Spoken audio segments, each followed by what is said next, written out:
Aim true, for the call is upon us. Fly, and carry the word. Grrr.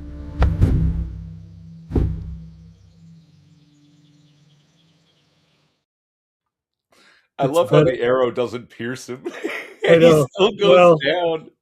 I think Grok or Gemini, whoever I used, has a hard time with showing like blood and stuff, right? So Oh, it just doesn't want to do the proper video. that's it. Yeah. Good day, everybody. Welcome to the Ammunation. I'm your host, Craig Bragg. With me tonight is my co-host, Ivar, aka Irving Twin. How are you, sir? Living the dream. Living the Good to dream. hear How you it. Good doing? to hear it. I don't think there's going to be a game tonight because we don't have anybody else. And I've always found that running a game like an RPG game for one person is a little bit gay.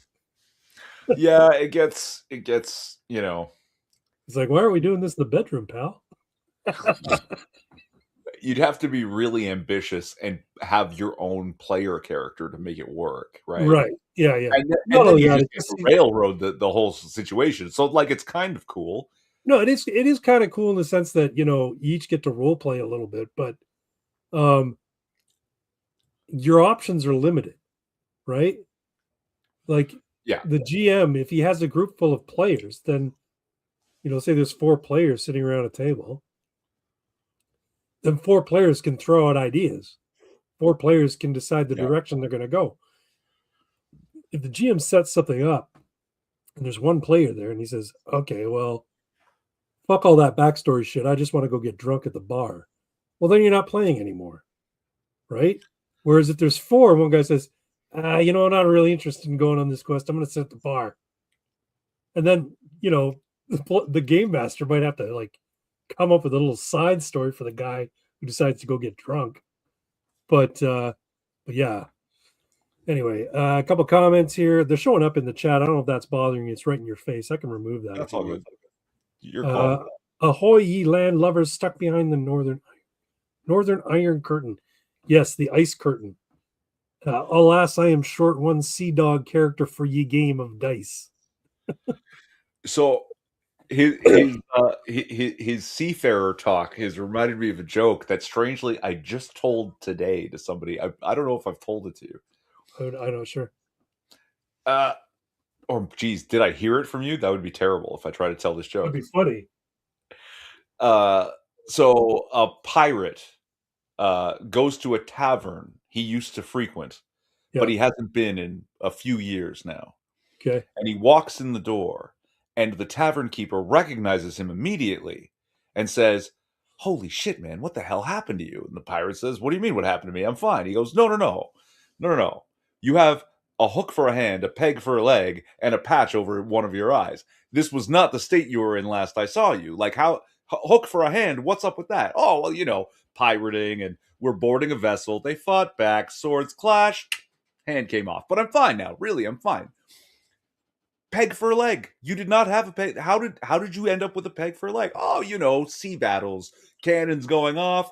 One comes cannonball right through the hull, just under the knee, clean off. But I'm fine now. Really, I'm fine.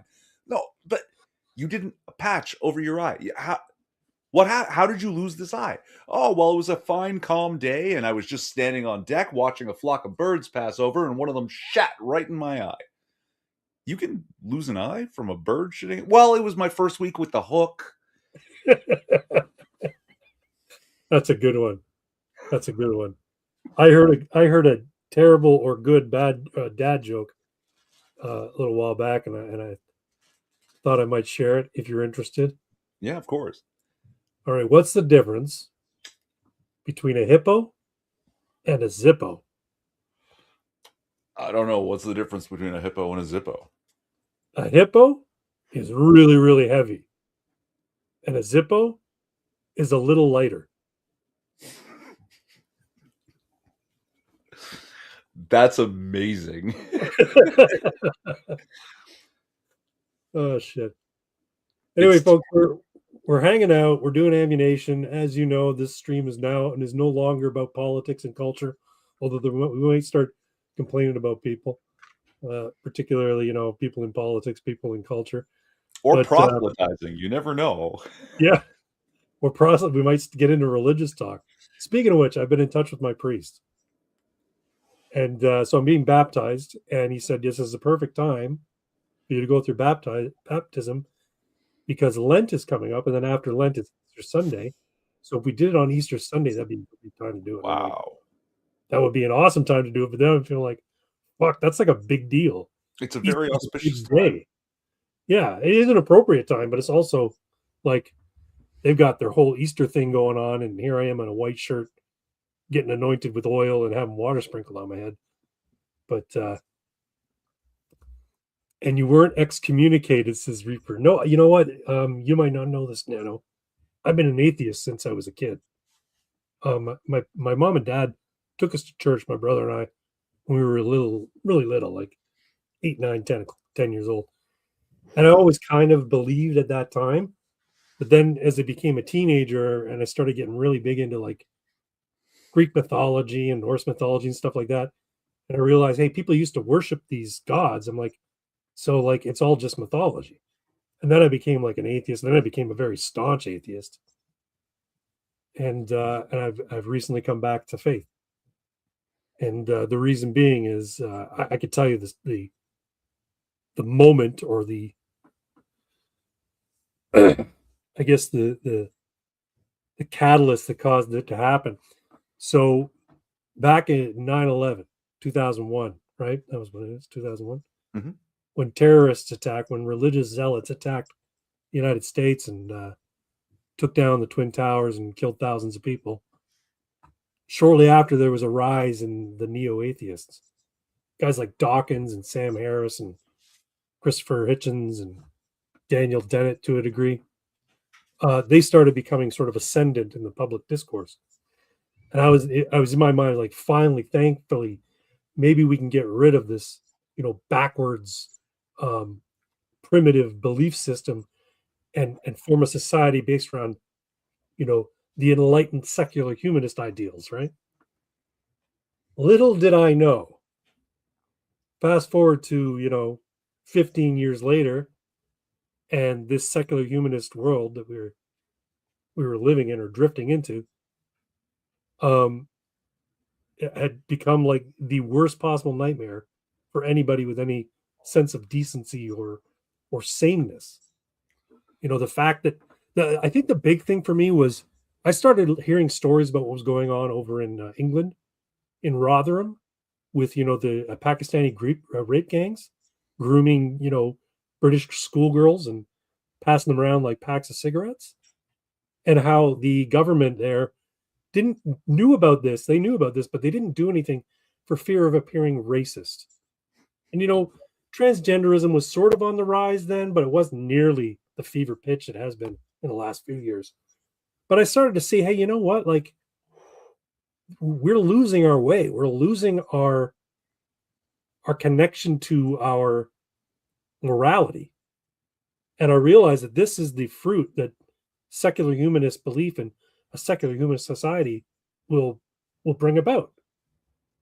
And I said, we've got to get back to more traditional values, and then Donald Trump announced that he was going to run for president, and I saw him make his announcement, and I knew right then, because I'd been seeing what was going on in the world and how the world was just basically Western civilization was kind of circling the drain. And here comes a guy and says, I'm going to save it. And they did everything in their power to try and stop him. And that made me go, okay, there are legitimately evil people in the world. And they pulled out all the stops. They vilified him with every smear they could possibly give him. And I'm like, no, like, he's no saint, but at least he's trying to do something to staunch this, destruction of our values, our civilization. And nobody else was, like, nobody in Europe. And I'm like, like, this is what happens when somebody who has good intentions and is on sort of the right side of morality tries to do something. They try and destroy him. They try and destroy him, and they're still trying to destroy him. And I started drifting back towards, and through conversations with Irving Twin, and he knew about my atheism and started talking about, you know, morality and good and evil. And I said, well, you know, I'm an atheist, and but I still think I'm a moral person. And I think in one of your drunken nights on the stream, you said, "Man, you're a better Christian than I am, and you're an atheist." And I'm like, "No, man, you're a good Christian too." He said, and I said, "Look, I think everybody has an innate sense of right and wrong, and I think it's what happens is people become ideologically possessed. They suffer from trauma. They become convinced of falsehoods. That's Satan working in the world, and they lose connection with that innate sense of morality." And I said, "But I do think that everybody knows right from wrong, and if they really reflected on their actions and their words and their deeds, they would know when they were doing wrong. Everybody knows when they're doing something wrong, even if it's just overindulging in rich foods. You know that you shouldn't have that extra cookie, but you do it anyway because you're prone to gluttony. But we all know when we're behaving in ways that aren't good for us. And I think that's where our sense of morality comes from. And Twin said something that, I still cite today. He says, that's because the gospel is written on your heart. And I'm like, yeah, okay, from a religious standpoint, I guess that's what it is. It's the Holy Spirit working in you, right? And then Charlie Kirk got assassinated purely because he wanted to talk to people, who disagreed with him. And even after his death, they smeared him, and they continue to smear him to this day. And the evil that I saw online with people, trying to just glorifying his assassination. And I said, man, I'm seeing I was hopeful that we were turning around with the popularity of these figures, Trump and Kirk and others. And I was hopeful, and then I saw the evil in the world, and I'm like, man, I think evil's ascendant.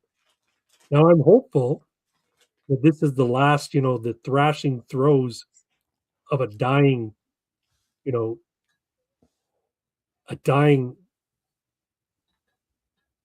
What's the idea?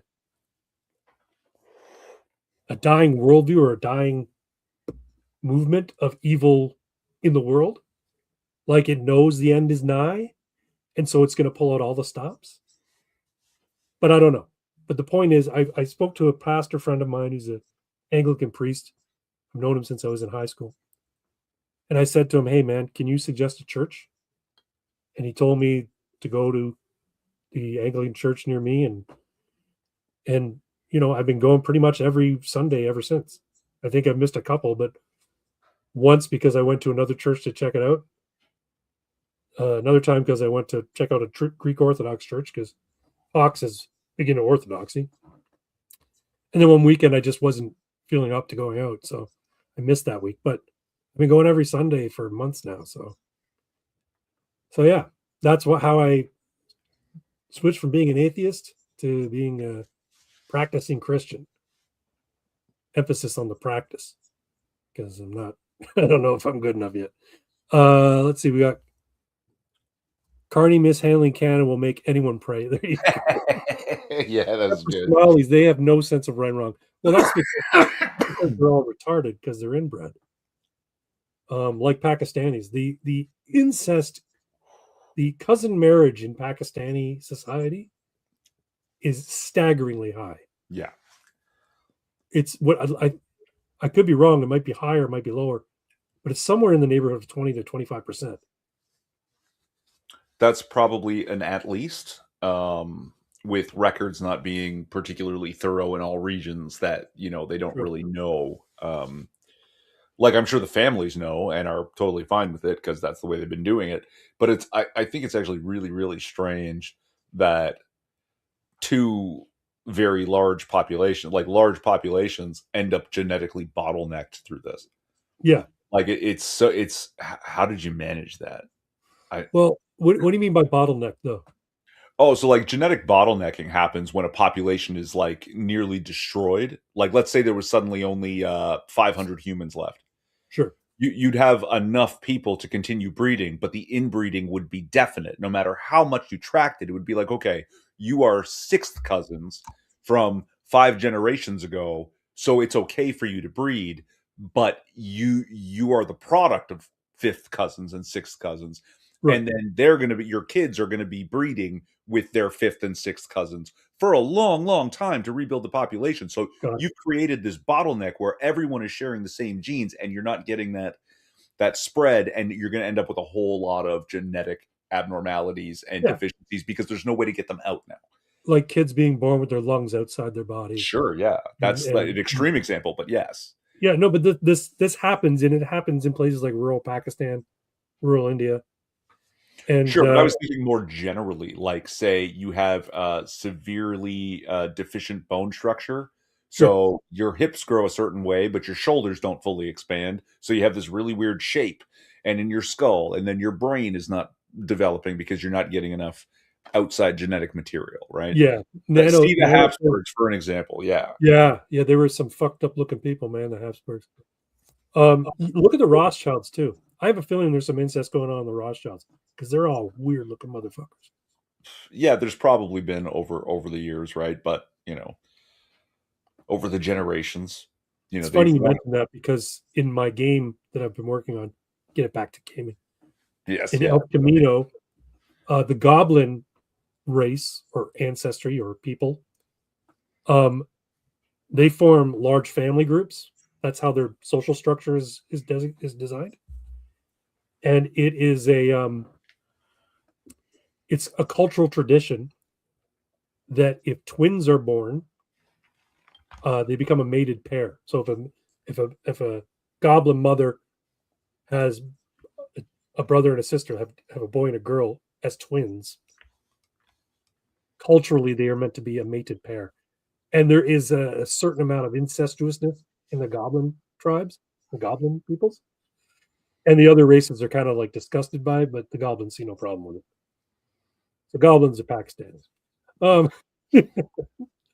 I see large amounts of hemophilia. That is a sign of him. Yeah, I've heard that too. Yeah.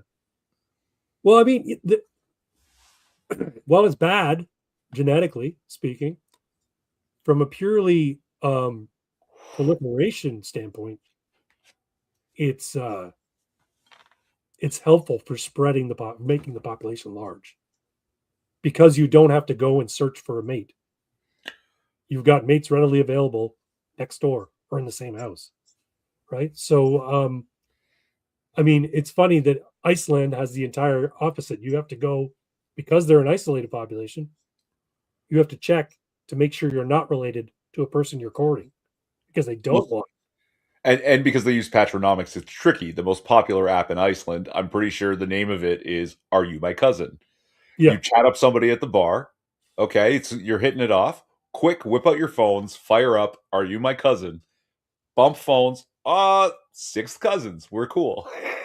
Because literally everyone is everyone's cousin by some range, and it's trackable. Right. It's what, 400,000 people, with 50,000 of that being immigrants now for some reason. Yeah. Hey, when it comes down to it, we're all descended from Genghis Khan. So, wait, what is it? One. Well, he was like 1/6 of people in Asia. 1 in 6 people in Asia. Yeah. Can trace ancestry to Genghis Khan, and it's like 1/20th of the rest of the world or something stupid. Right. He fucked a lot.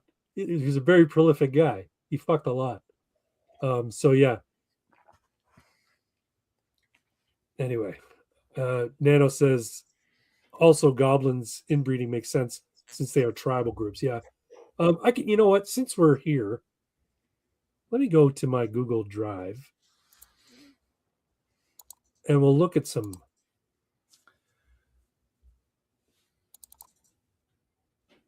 Here we go. I'm going to share this document I've been working on. So if you're unfamiliar, Nano, and anybody else watching, I don't know how many people are watching. I'm working on a game called Elf Camino, which is subtitled neo-fantasy road trips across the United States of weird. So what happened is that back in the 1980s, there was some cataclysmic event where a Tolkien-esque fantasy realm uh, basically got smeared. Their reality got smeared with our reality.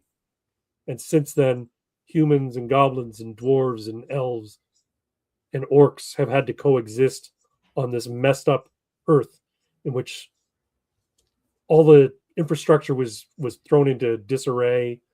Technology was stunted because one, the introduction of magic, and two, so much of what was once a part of the United States is now completely different.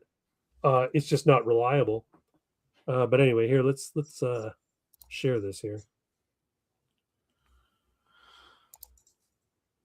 So this is my document on races, and I'm 50% pleased with it, but not 100%. I don't know if you can read that. Let me Very small, yeah.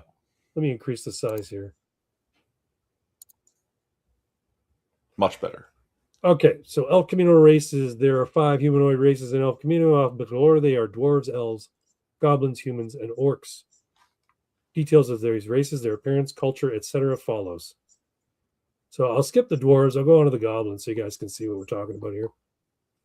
So goblins, their name in the world they came from, called Arcianum, was Boga. Goblins are small, green-skinned humanoids with long, pointed ears and noses that stand 3 to 4 feet tall. They are agile and have lithe bodies. Males tend to have sparse, coarse hair and are often bald. Females have long, black hair that looks perpetually greasy. All goblins have solid red eyes with no discernible pupil. Goblins have excellent eyesight, can see in both ultraviolet and infrared wavelengths of light. This makes them excellent at sneaking and infiltrating. They also possess a very acute sense of smell. Both of these physical traits lend to their uncanny ability in the fields of alchemy and chemistry alike. Goblins form large families and are loyal to one another until death. Twins are common in goblin families, and the bond between twins is often represented in a lifelong pairing. They rarely separate. When opposite sex twins are born, goblin tradition indicates that they are mated. Incest of this sort is tolerated and has led to several cultural classes with the other races. Goblin families typically cohabitate for most of their lives. When they come of age, they will find their own housing, but will always live very near to the family. In goblin society, males and females are considered completely equal. Goblins are prone to addiction and will often leave their close-knit families in pursuit of drugs or other substances.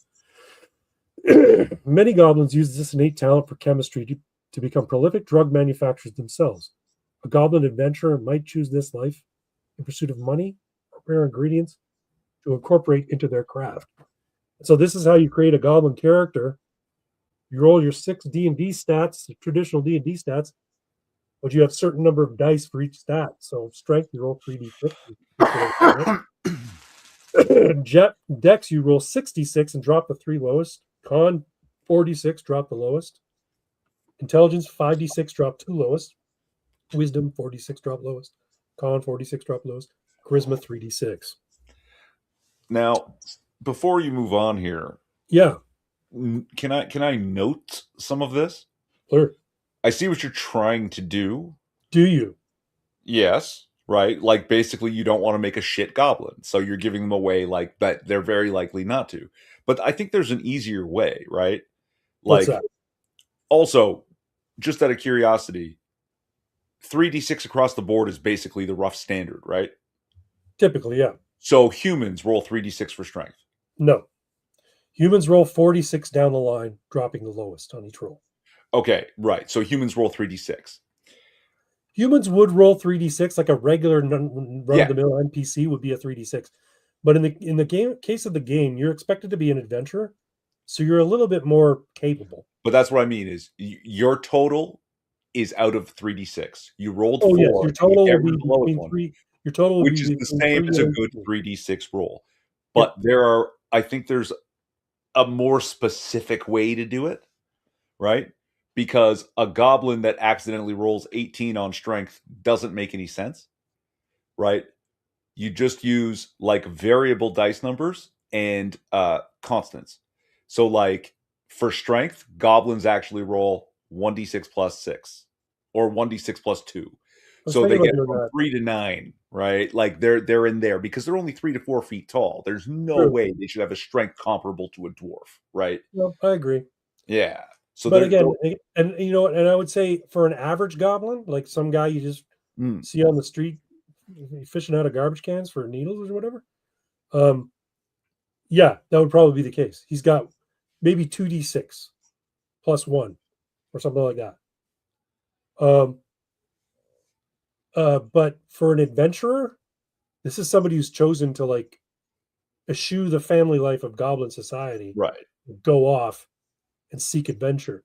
So I still like the idea of 3 to 18 being a possibility. Yeah. And I guess it's not inconceivable that a goblin could be stronger than say a human.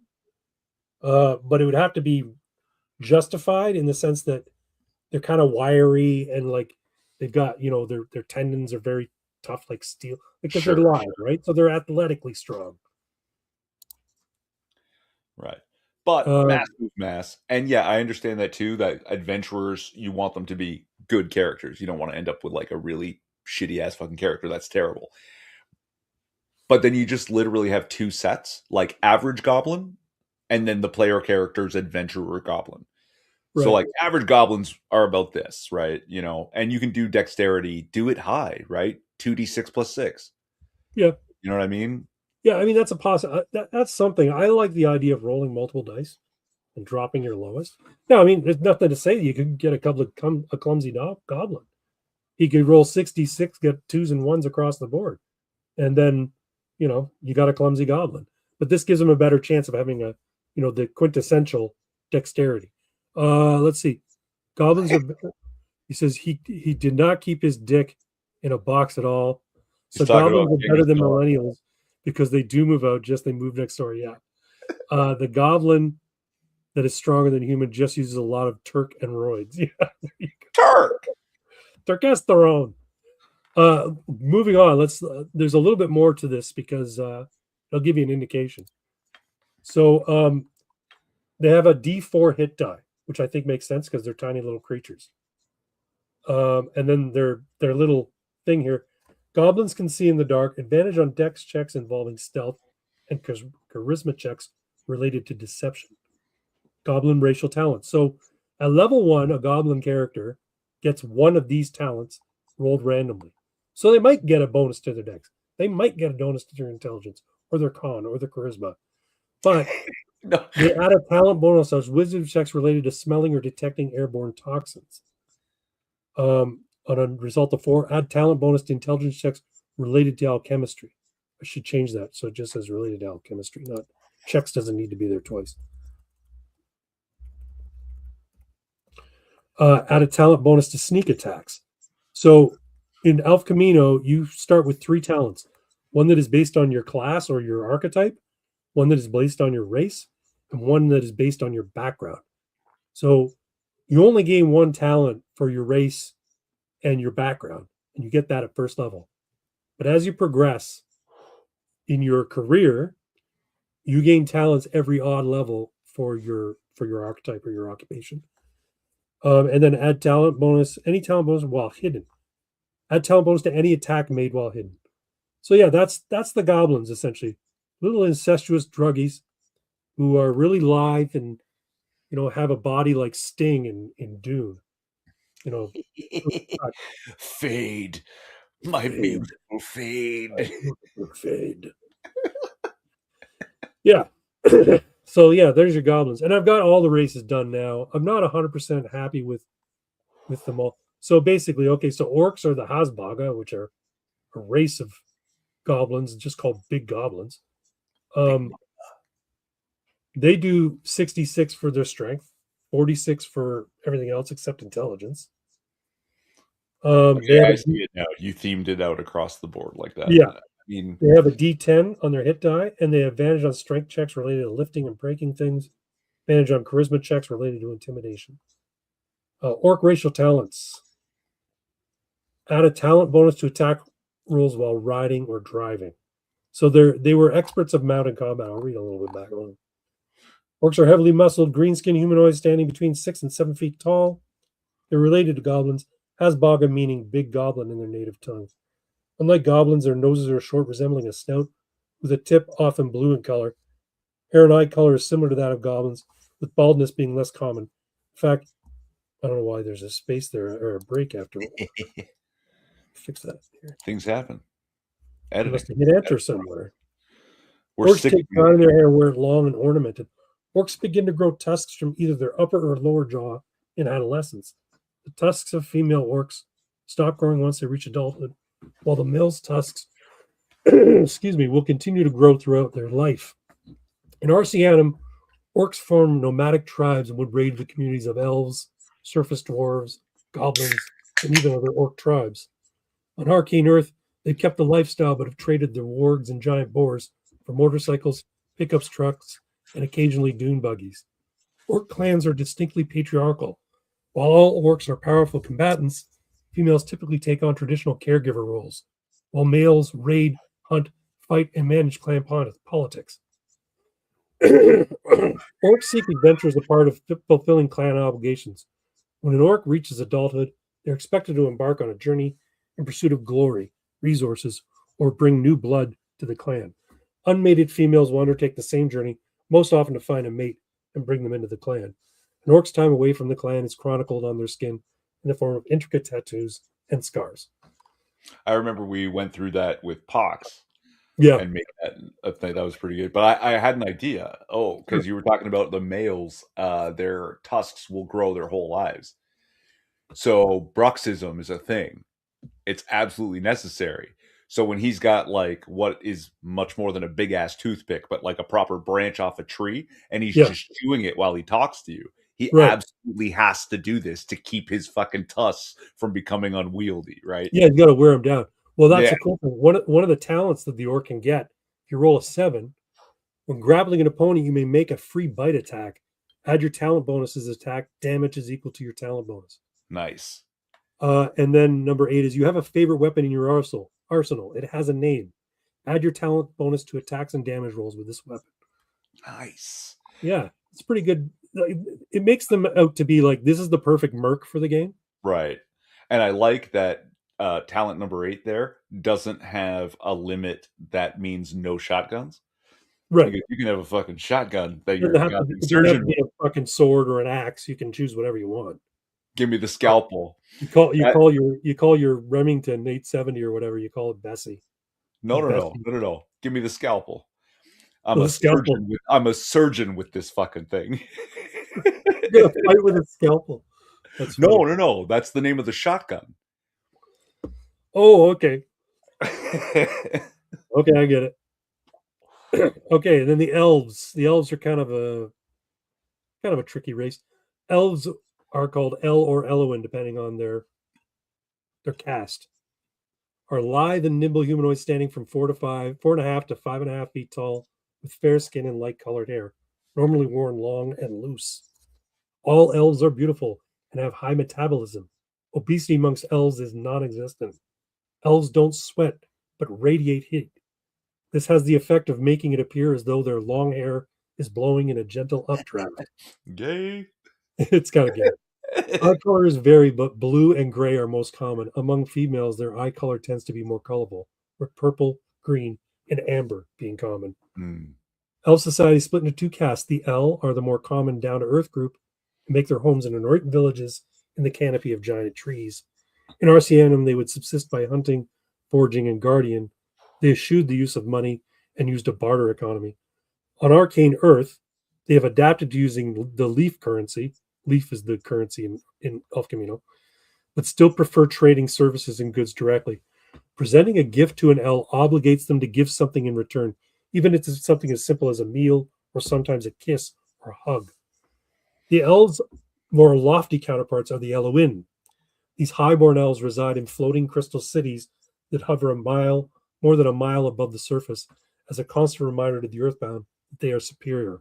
Eloin are supremacist in their view of other races and consider the El to be primitive and an embarrassment. Eloin society is a magocracy. with the most powerful spellcasters holding the highest positions. Each city has a university of magic where all Elwyn are expected to study upon reaching maturity at the age of 100. They study for at least a decade, and upon graduation, will use their magical skills to survive. Elwyn create everything they need using magic, from food to clothes and even domiciles.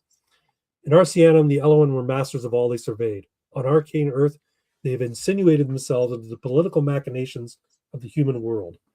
They've completely upended the economy with the minting of leaf, a paper-thin currency of gold notes that are resilient and nearly indestructible, save fire, which melts leaf into base gold, which to humans is just as valuable. Both El and Elwyn choose a life of adventure for the pure joy of new experience. Their millennia-long lives make exploring the arcane earth a welcome distraction. So their strengths, their attributes are strength 46 drop to lowest, dex 5d6 drop 2 lowest, con 46 drop lowest, 5d6 intelligence drop 2 lowest, 46 drop lowest, and charisma 66 drop 3 lowest. They have a d6 hit die. Elves have advantage with ranged weapon and ranged spell attacks. That needs a period. Okay. Elf racial talents. Roll randomly on the table below. 1, add talent bonus to spellcasting checks. +1 to charisma, +1 to dex. Add talent bonus to charisma checks related to persuasion, innuendo, and subterfuge. +1 to intelligence, +1 to wisdom.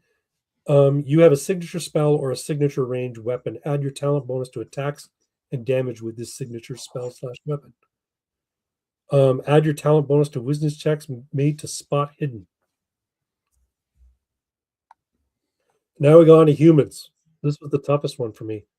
And Pox was saying, why didn't you do humans first? They're like your baseline. I'm like, yeah, but like when you've got fantasy races, it's a lot easier to come up with, bullshit abilities and weird adaptations. But humans, they're humans, All right, so where are we here? Elk Camino races. Humans, Homo sapiens, are humanoids with a varying range of skin tones from pinkish white to ebony, with hair and eyes and a wide range of colors. Humans typically stand between 5.5 feet and 6.5 feet tall, and their body types are varied. Human societies are complex.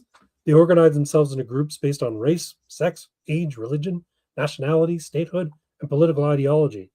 At their heart, though, humans are opportunistic and seem to be able to find a niche in just about any environment. Prejudices aside, humans have become much less adversarial towards each other on Arcane Earth, seeing human solidarity as a necessary social strategy. Humans have always been adventurous, so leaving the safety of the few remaining cities to explore Arcane Earth is a natural path for humans. Attributes, they're all 46 down the line, drop the lowest. Hit die is a D8. All right, and humans have advantage when attempting to do something they've never done before. So you get beginner's luck, essentially. Human talents. And unlike all the other races, description for humans that. roll twice on their table. Sorry, what were you saying? There's a description for that, having advantage for something they've never done before, like the absolute hubris of humanity and the unearned confidence. I can do that. Yeah. you see something amazing and just go, yeah, that's not so great. I can do that. Look, I can do that. First go, you nail it. You've been nearly drunk or overly drunk and say, fuck, hold my beer. That's easy. I could do that. Hold my beer. Hold my beer. Exactly. Like, let's do this. I was thinking of giving some of these abilities like names so that like the humans have advantage when attempting. So I might call that hold my beer. Yeah. I'd love to help name them if those perfect. Human talents, roll twice randomly on the below table at level 1. Add your talent bonus to charisma checks when interacting with other humans because of the human solidarity. +1 to strength, +1 to dex. Add your talent bonus to intelligence checks related to human history. So if you come across a ruin, you're better off to be able to discern some of the weird artifacts you found that were, from before the great happening. Then plus intelligence, plus to wisdom. Add your talent bonus to intelligence checks related to navigating the old world roadways. And add your talents bonus to intelligence checks related to old world technology. I like that they're kind of all over the place. Yeah, The other races, they sort of have their themes there, but like this is the thing, the one thing humans have in common is versatility. Right? Like everywhere, you'll always have fucking weirdos that are just good at the weirdest fucking thing out of nowhere.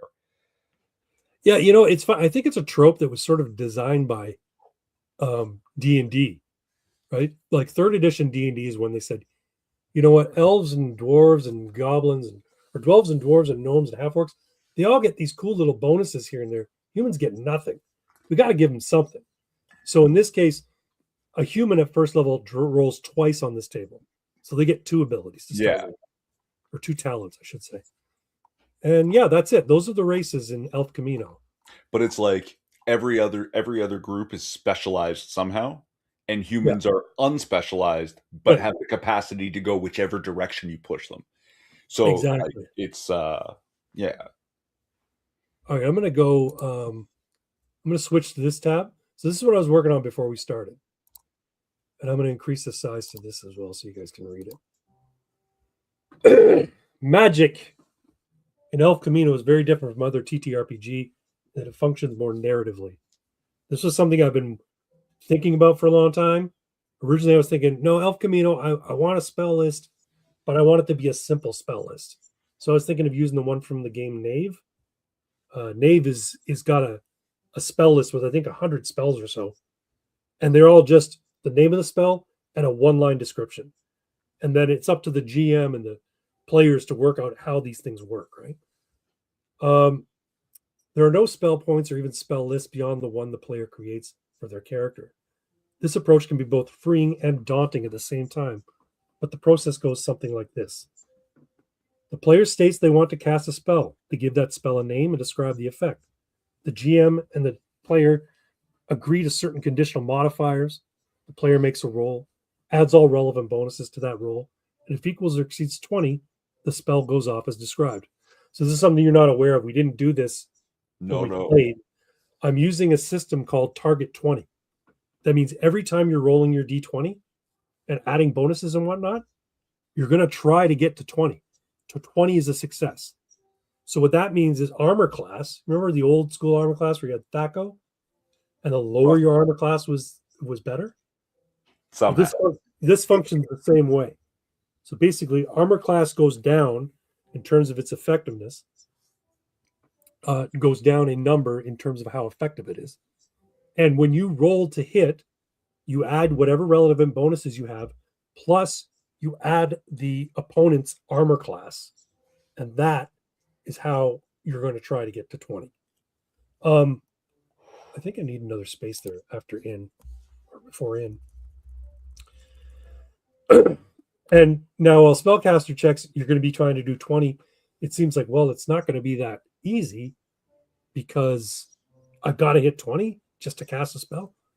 But don't forget that you've got other things that are going to work for it. So for instance, here we go. So yeah, they try to get a 20. Example, Frank is playing Erwin the Weirdo, a human spellcaster with an intelligence bonus of +3.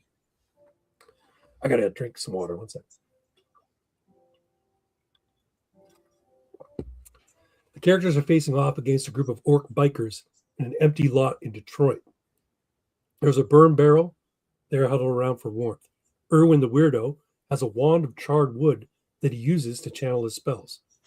Frank describes casting a firebolt spell at one of the bikers, circling the group, and states that he will aim for the gas tank. The GM asks how much damage the spell will do, and Frank decides 1d10 is appropriate. The GM agrees and states that he can add a bonus of +1 due to the burn barrel being readily available, and +1 for the wand. With Erwin's +3 intelligence bonus, he has a total bonus of +5. So Frank needs to roll a 15 or higher. Frank decides to commit his D6 from his dice pool. So Elf Camino will use the same dice pool as 4-color concepts, but you don't lose it when you fail. You only lose it on a natural 1. And they're not your hit points. You have a separate stack of hit points. So his total bonus is +5, so Frank needs to roll 15 or higher. Frank decides to commit his D6 from his dice pool as well to give a little boost to his chances. The D20 roll is an 11. He adds a +5 giving him a 16. He then rolls his d6, and the result is a 4. Total equals 20. Success. The spell goes off.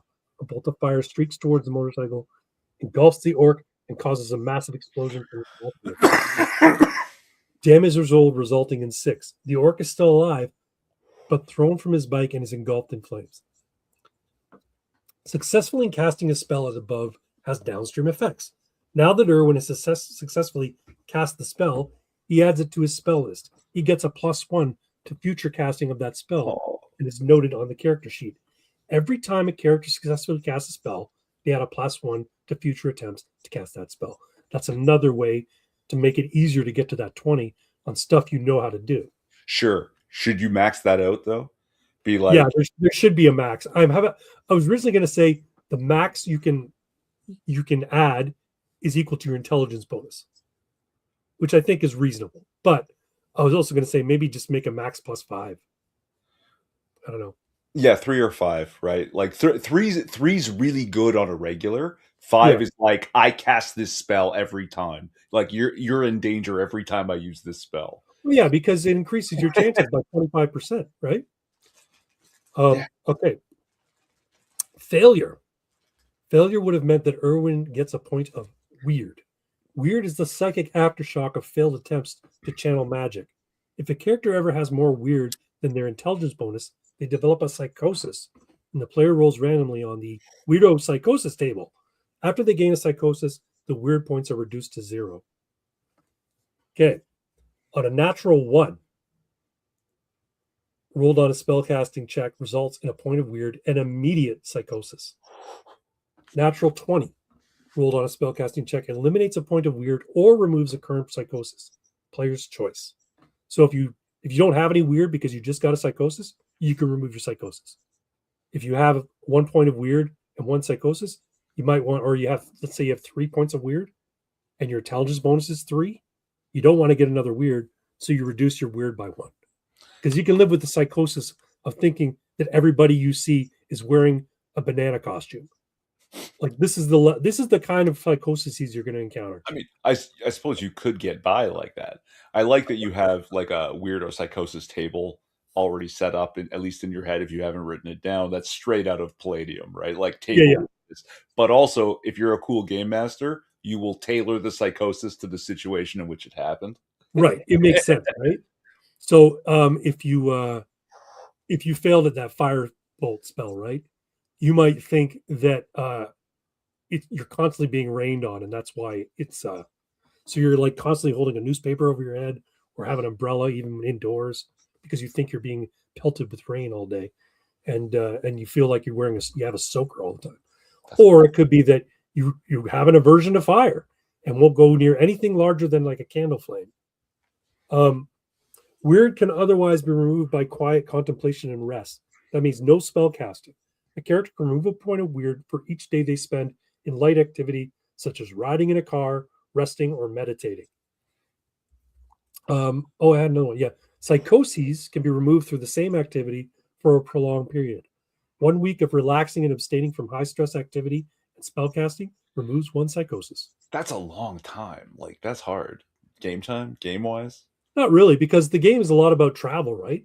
And you could travel several hexes. That might be... So I was working it out, the math.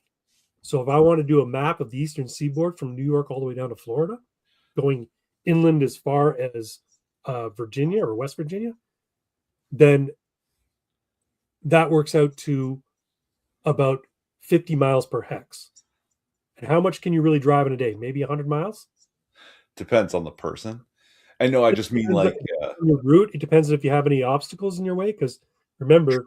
Oh, yeah, that's right. The roads are broken down. Yeah. The interstate system is not as it once was. There's lots of areas that have just been like, there's a giant mountain in the middle of the interstate, But yeah. So the thing is, the psychoses aren't meant to be debilitating. They're meant to add a bit of role-playing flair. Yeah. And to make it like, if you're trying to be subtle and you've got a weirdo with you who's suffering a psychosis, everybody notices you. You know what I'm saying? So it impacts the game, but not to a point where it makes gameplay impossible. So yeah, that's the magic yeah, system in El Camino. Sorry. But it's something like properly, it's there, and it's like you can't just get rid of it. It's not just like okay, and then we'll play. It's gone now. Like you really have to like make a point of trying to get rid of it. Yeah. Yeah, it's cool. So the class, the archetypes are the spellcasters called the weirdo. So all the archetypes in the game have the next to their name. So there's the merc, the mercenary. There's the gearhead, who's the driver / mechanic. Nice. There's the mixer, who's your alchemist.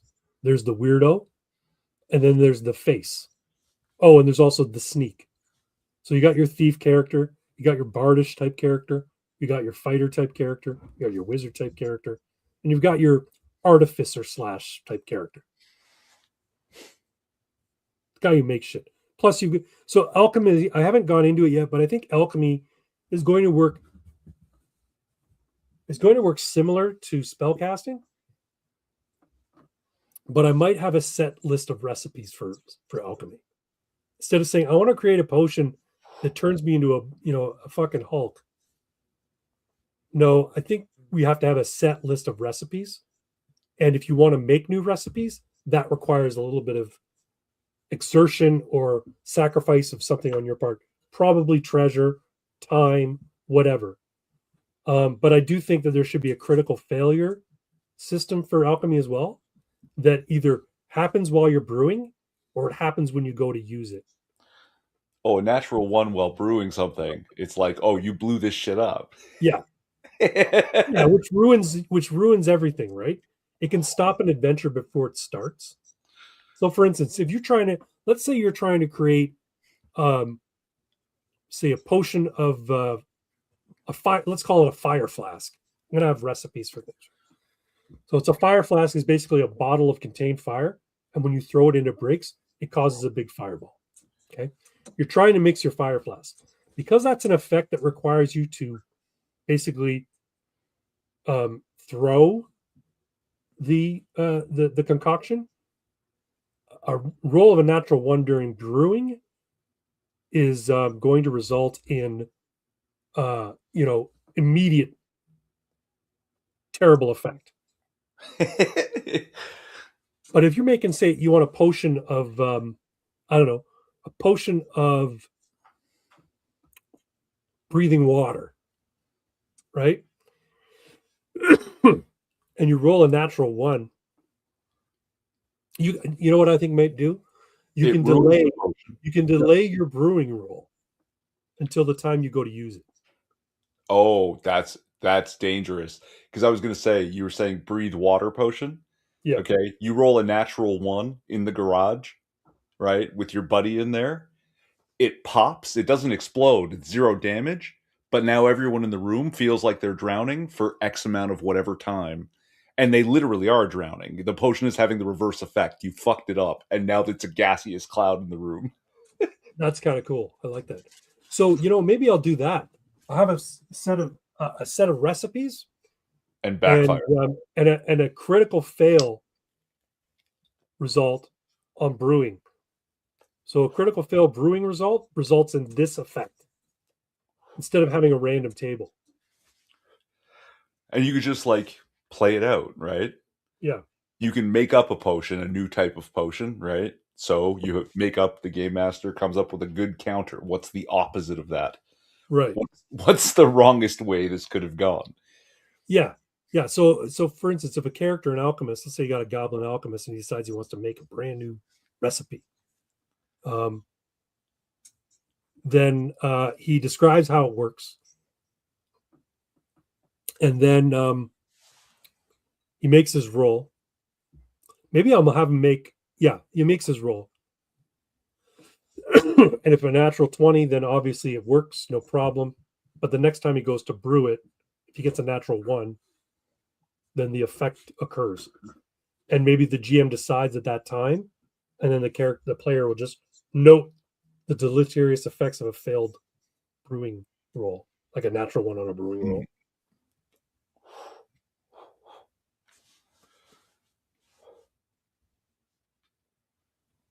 So that's all I've got for El Camino so far. I don't have the archetypes fleshed out, but I know what they're going to do. I remember I had made a dwarf, Burbrick Stoneheed, and I think what is he called? An artificer? He's called well, if he works with engines and motors and stuff like that, he's the gearhead. No. He's the one that builds like stuff, material, not the parts, not the moving parts. What do you mean? You had a word for it in one of your classes. It's not the gearhead. It's like an artificer or something. Let me see what my archetypes are. El Camino archetypes. Let me share this tab instead. The gearhead, the face, the merc, the mixer, the sneak, and the weirdo. Oh, okay. Why did I think you what, had some... what did you mean by you make the stuff? Okay. So Burbrick Stoneheed, right? Yeah. He works at like a body shop. He doesn't do the mechanics. He does the body. That's his. But what they mainly do, the mechanics, the gearheads in his shop, convert, those like kind of dump trucks, but they take the small container and they can drop it off at your house and come pick it up later when you filled it with your old roof while you're fixing the roof, right?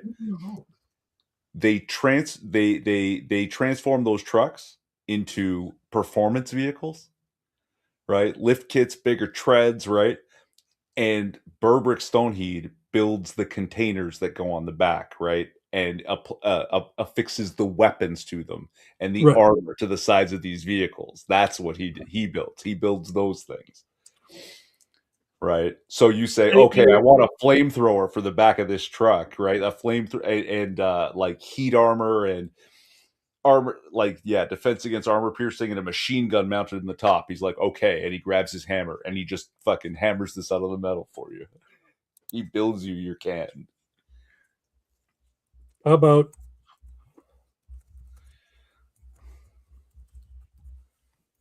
the arsenal? Yeah, someone who's specialized at who's specialized specifically with weapons. So but also the armoring of like the vehicle, right? Right. All of that. Yeah, the gearhead's the guy who drives the vehicle and can fix it in a pinch. The arsenal is the guy who outfits the vehicle, or just has a myriad of weapons in his collection. Yes, many dwarves do. Exactly.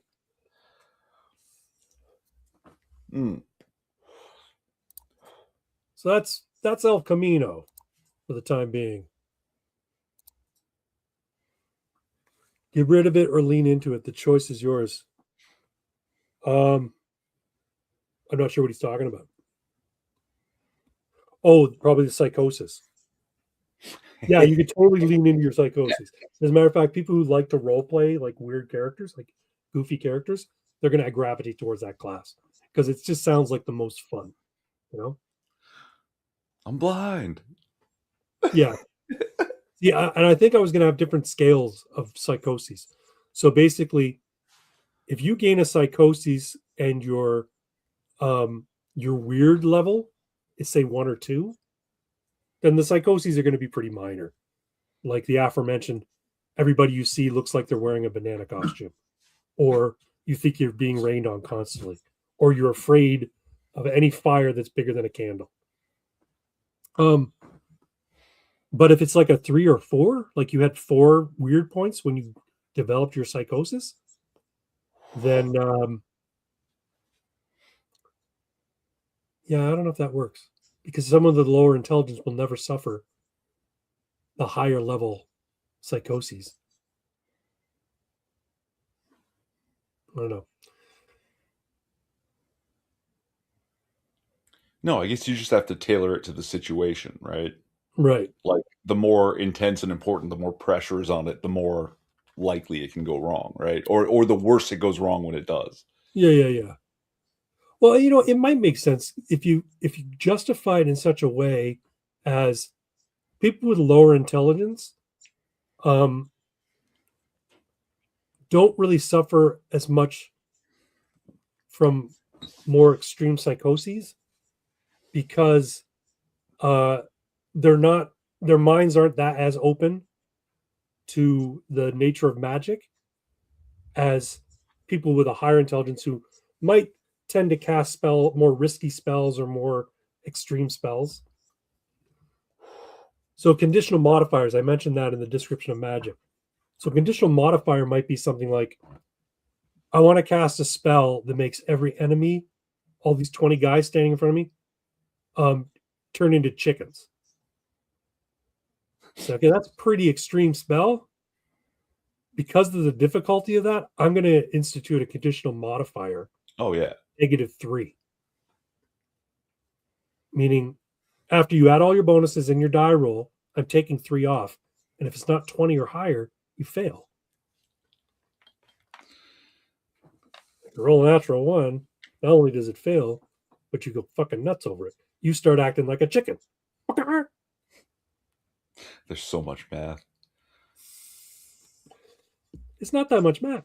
I had a terrible idea, right? Like the difference between like, oops, I tried to turn these guys into chickens and it didn't work, right? Okay, that's like a low-level psychosis, right? But something far more drastic, like the villain is viciously trying to stomp on your, party member's newborn infant, and you go to cast a shield around him. Natural 1. Oops, you turned a baby inside out. like like that's high level psychosis, the bad psychosis table. Yeah, so like you're talking about, not only did you fail because you rolled a natural 1, the spell effect is Went backwards. It did the wrong thing. It's gonna be crazy. Yeah, but it puts you like, yeah, it's gonna you just killed your friend's baby. Right. Like that's like, yeah, you're gonna fucking lose it. That's fucked up. Trinity, leave the cat alone. He's hiding there because he doesn't want to fuck with you. He's tired. Yeah. If you don't mind, sir, I'm gonna go get some water. Would you mind entertaining the stream while I'm gone? I'll try. Thanks, brother. Be quick. So, guys, I was hoping when Craig returns that maybe we could discuss some lore. Like, we have like racial descriptions and a name of the world and a kind of rough idea, just a vague idea. It's a fantasy world, but like, what's the background lore? What's their ancient tales and changes from the first days of people taking notes to when they crashed into regular old 80s Earth? Do they have gods? Are they gods by race? I'm thinking this specifically because I was thinking about the dwarf god, and I'm really hoping to share that with Craig. And I hope I'm buying enough time, because I've really got nothing to say without him, that he returns now to discuss it. Now, that would have been awesome, though, if he had just showed up.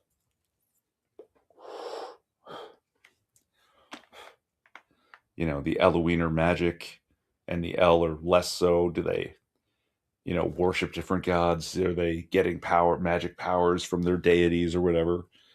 Stuff like that. I want to ask Craig those questions. I wonder if he's thought about it.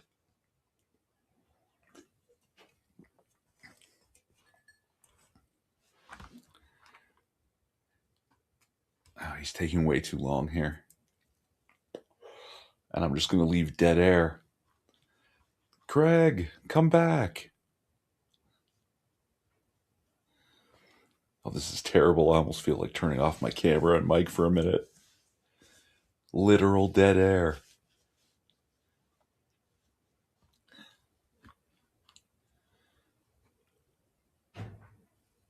Oh, goblins. Are goblins smart enough to worship gods, or do they not think about it? They run more on instinct? I don't know. That would be interesting.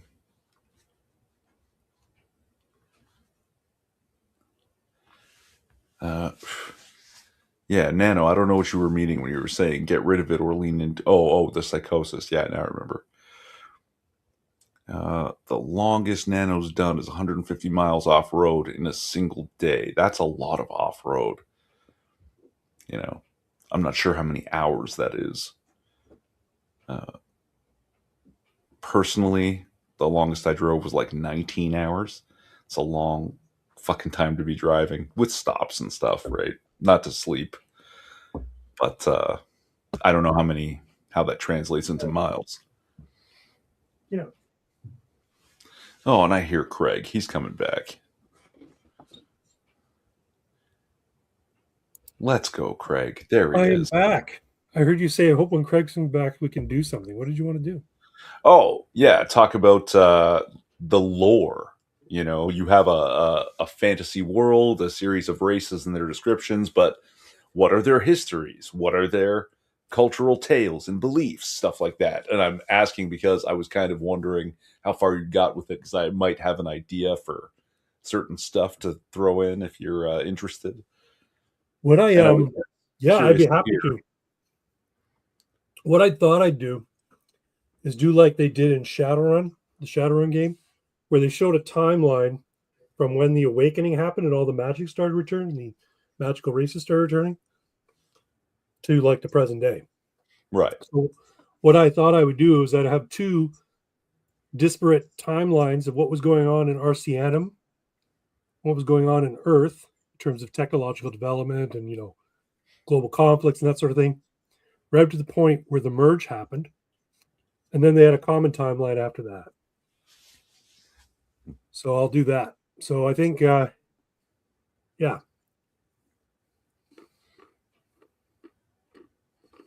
What kind of ideas did you have for lore? Oh, like, do they have deities? Have you thought about that kind of thing? Like their mythologies and their pantheons. Do different races have different pantheons? Do they cross? Stuff like that.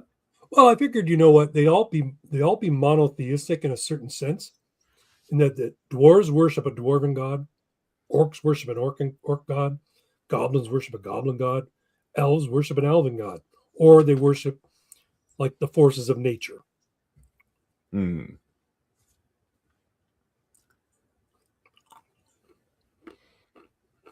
But I haven't gone into any detail about what those gods like domains are and anything like that, because there's not really a cleric class in this game. Right, right. So I don't see it as important as opposed to just simply have like a line item about dwarven religion. Hmm.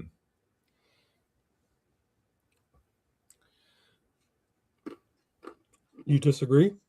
I don't know. Well, no, there's no cleric class. You're right, but I don't know. Just curious if you'd gone into it, and yeah, if you meant to. I did not mention it in the in the race descriptions, but as a matter of in agreement, you raise a valid point.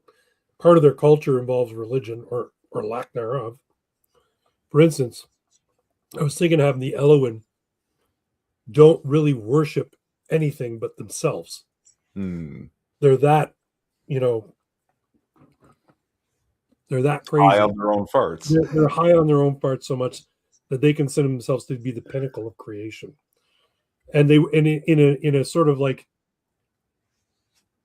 theological sense, they worship magic or the forces of magic, but they don't ascribe it to a deity. They instead ascribe it as a fundamental force of the universe. Hmm.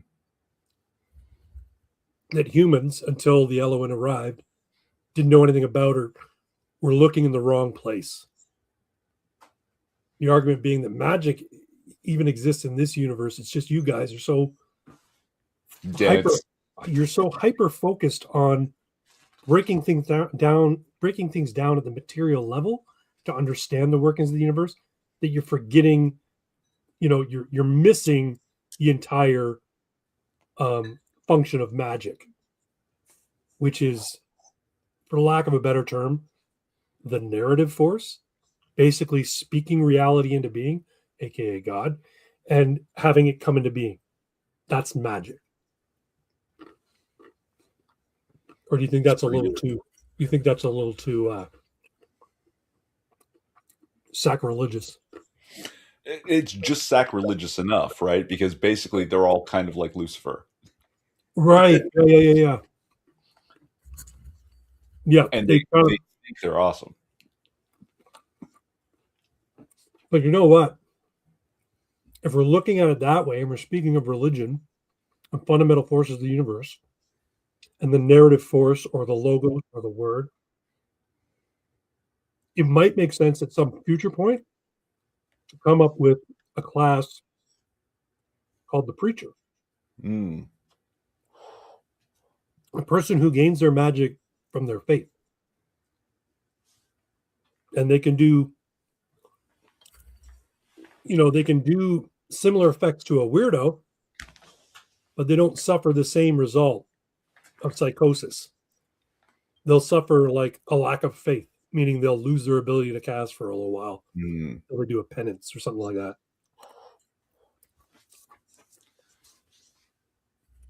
Flagellants. Yeah, they'll flagellate themselves or abstain from masturbating.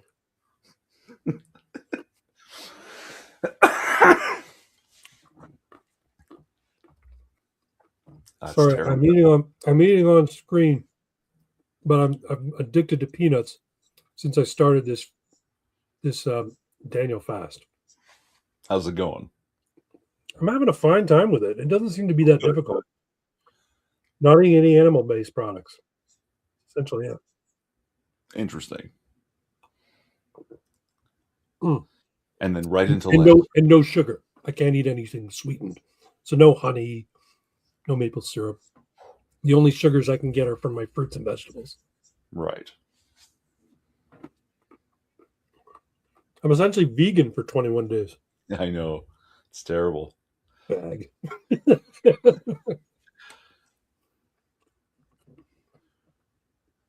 Anyway, folks, make yourselves known. It looks like there's a few people watching. Get in the chat here. If you're not watching on YouTube, if you're watching on X instead, come on over to YouTube if you want to. If you have something to say. Can't all be Nano Reaper. My dog wants a peanut.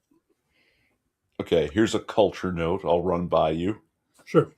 Many dwarves, all right, convert to Christianity. All right. Yeah, I'd be fine with that. Because I had this idea that dwarves rather like your Jesus. Your God's a tradesman. You may as well be dwarves, right? Like they respect it. Right. Yeah.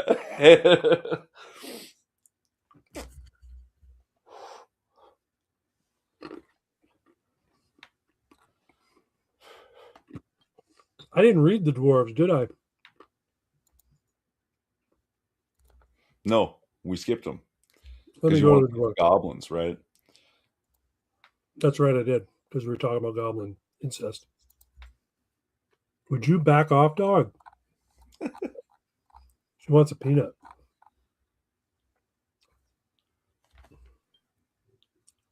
Okay, go away. All right. Dwarves, or duvok, are broad-shouldered humanoids that stand between 4 to 5 feet tall. Adult males wear facial hair in the form of beards or simple mustaches. Females wear their hair long with intricate braids. Skin tone ranges from fair to ruddy. Eye colors myriad. Hair colors vary, with reddish brown being most common. Baldness is very rare, even at advanced age, but a bald dwarf is often to believe to have offended the gods. Dwarven society favors industry, and sloth is practically a sin. All dwarves are trained in the arts of war. However, when a male dwarf comes of age, they are expected to apprentice in one of the 4 guilds: the inventors, the miners, the builders, or the crafters. Particularly clever dwarves find themselves most often among the inventors. Dwarves who lack direction are called emulax, or aimless, and eventually find themselves in the crafters making beer.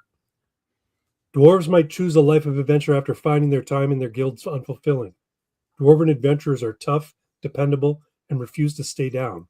Playing a dwarf grants the following special features. We got your attributes. So con is 5d6, drop the 2 lowest. Everything else is 4d6. Hit die is d8. Advantage in all con rolls related to intoxication, including poisons and toxins. Dwarf racial talents roll once below. Add a racial talent bonus to intelligence and con checks related to alcohol.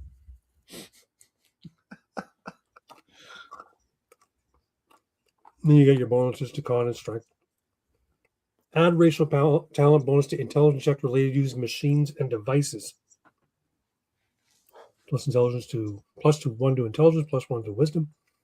Add racial talent bonus to melee attacks when wielding axes and hammers. Finally, add racial talent bonus to strength checks to resist being knocked down, knocked back, and grappling.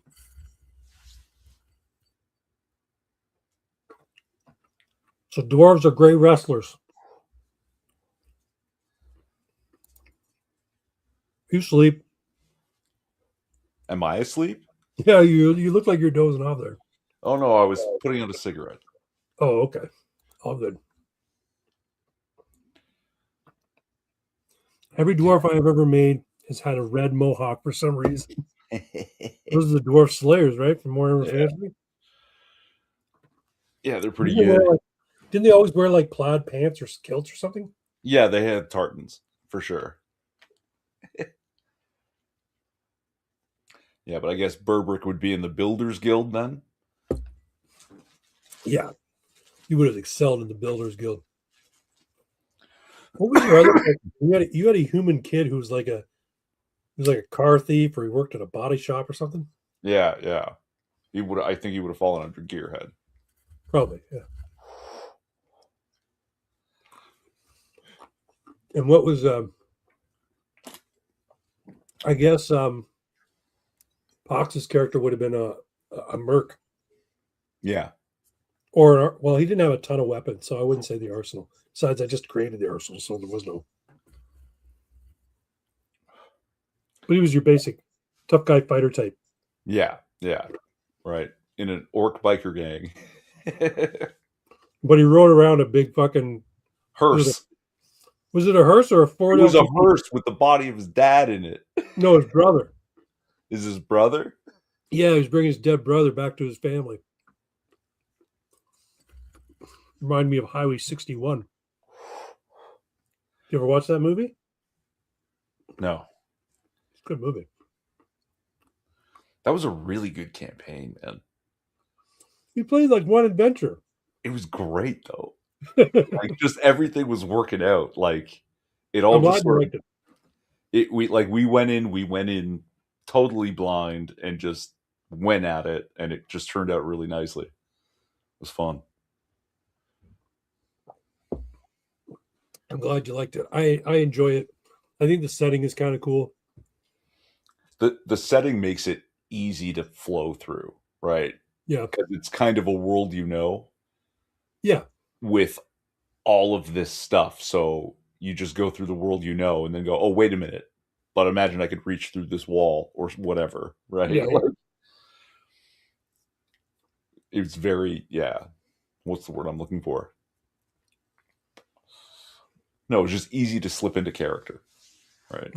I think that the framework is conducive to that. Well, thank you. Yeah. No, I just got to get it all written and published. No, you just publish online now, right? Like, it's great. I want a physical book. I know, but you can let a little startup cash roll in, right? Yeah, I suppose. It helps. I mean, I could release it as a PDF first on DriveThruRPG. But that's how Kickstarter does it, right? They say, we'd like a little money now, and you'll get something special when we, actually use your money to produce the physical thing. When we hit certain goals, you'll get something cool. Yeah, I don't want to do a Kickstarter for it. But maybe what I'll do is when I get it all formatted, I'll release a quick start rule for free on DriveThruRPG and the full rule system for, a digital price. And then depending on how much money I make off of that, if I make any money at all, I'll do a limited run or a print on demand situation to produce physical copies. Print on demand. I mean, I can do print on demand, and you can sell print on demand through Amazon too, eh? So I don't have to stick to Drive Through RPG. I could sell it on Amazon as well.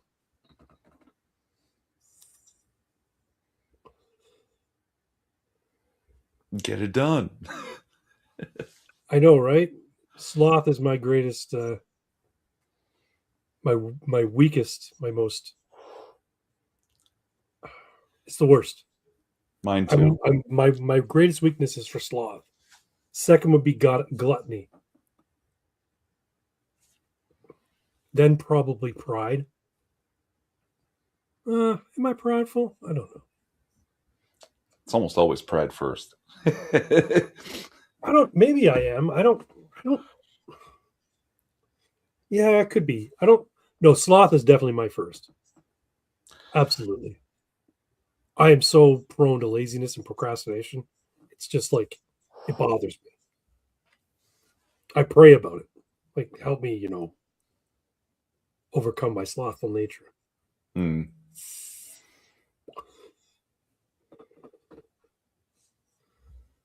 I had to leave for a minute to watch another video. How dare you?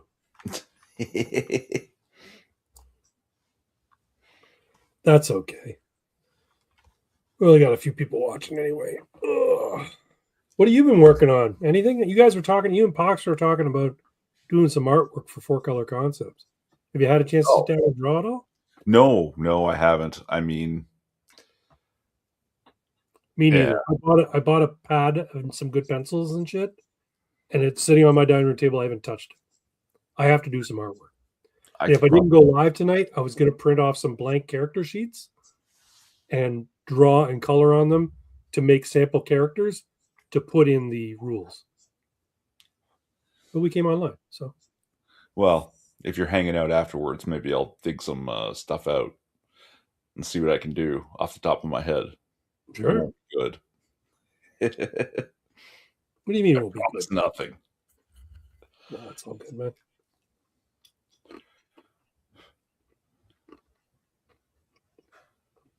And are we ever going to get back to Ivar and Gabriel and Shalandra and Hunts?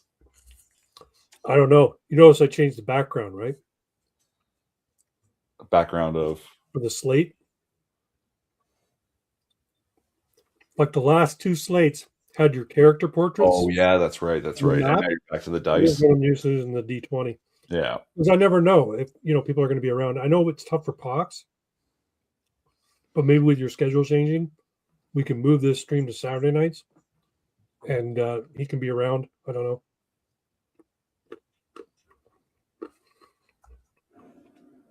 Yeah, it'll be nice. Hopefully. All right, folks. I think it's time for the Doom Scroll. The Doom Scroll? Yeah. This is new. I wasn't informed. Well, we did it once. Did we? Yeah. Basically, what I'm going to do is I'm going to go on YouTube Shorts, and we're going to scroll through some shit. Why is there no sound? Terrible. I got to get ready for this. I'll be right back. Yeah, no problem.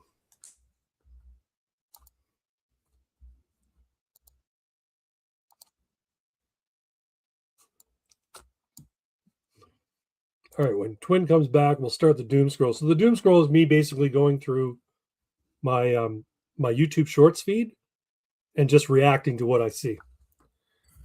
And sometimes I'll scroll past stuff that looks stupid. But my YouTube Shorts feed has been really weird lately. I've been watching a lot of Asmongold videos, like clips of his live streams. And I think because he and Emiru are so, what's the word? They're kind of close friends. I think they live in the same city, like in Austin or whatever. Her shorts keep showing up in my stream. And I'm like, dude, I'm a 55-year-old man. I can't be looking at these cute half Asian girls. It's not good for my soul. Anyway. Ready for the doom scroll? Let's do it. All right, can I go full screen? I can't.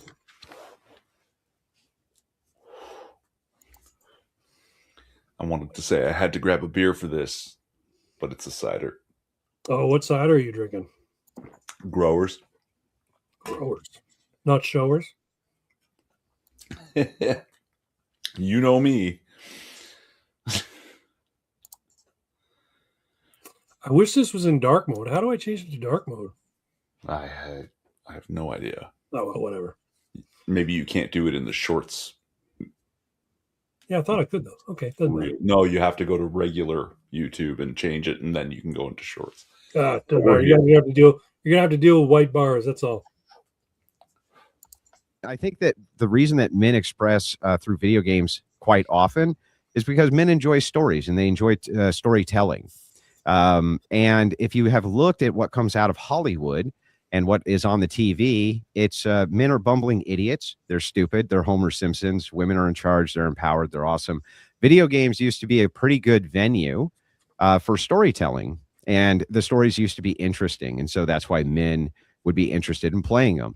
And then when MMOs came out, that was again a way for men to hang out from all over everywhere and compete with each other without violence, because we're not allowed to do that anymore, right? So I just wonder if you're not looking at it from the perspective of men, but only from the perspective of attention. So I think it's, well, I just am not getting enough attention. I just feel like I have to compete with these hobbies that you have, not necessarily the hobby itself. I think. Would you mind just giving a basic recap of what this Pizzagate theory was? These emails get dumped online full of everything that was in John Podesta's life. And John Podesta is a very powerful and connected man. People on the internet then started to notice these strange pizza messages about $40,000 worth of hot dogs being flown to DC for parties, and overt references to children. These kids, ages like 7, 8, and 9, will be in the pool and it'll be heated and they will be there for, it's like, wait, what are we talking about? This one pizza place in particular, Comet Ping Pong, right in the heart of DC, the Instagram of this pizza shop is full of very disturbing images of children. Things like children taped to tables, things like commenters talking about rape and abuse, things like comments about kill rooms, and so much disturbing imagery on a public Instagram account for a public pizza place. As the media is running this big kind of smear campaign on these questions, a guy conveniently walks into that pizza place with an AR and shoots the place up. Doesn't hit anybody, but manages to shoot a bullet straight through the hard drive that's in the back room, and gets arrested by police very publicly. They have a big photo shoot. So then you can look at it and say, these conspiracy theories are dangerous, so we can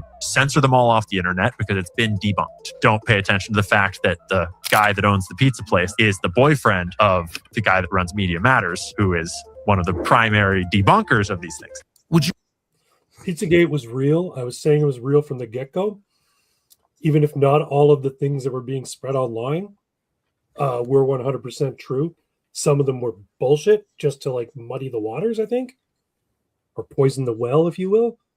And but at the time, I'm like, yeah, it's real. And when I heard the story about the guy who went in and shot up Comet Ping Pong, but the only thing he managed to hit was a fucking hard drive, I'm like, dude, that's total fucking false flag. That's damage control. That's damage control.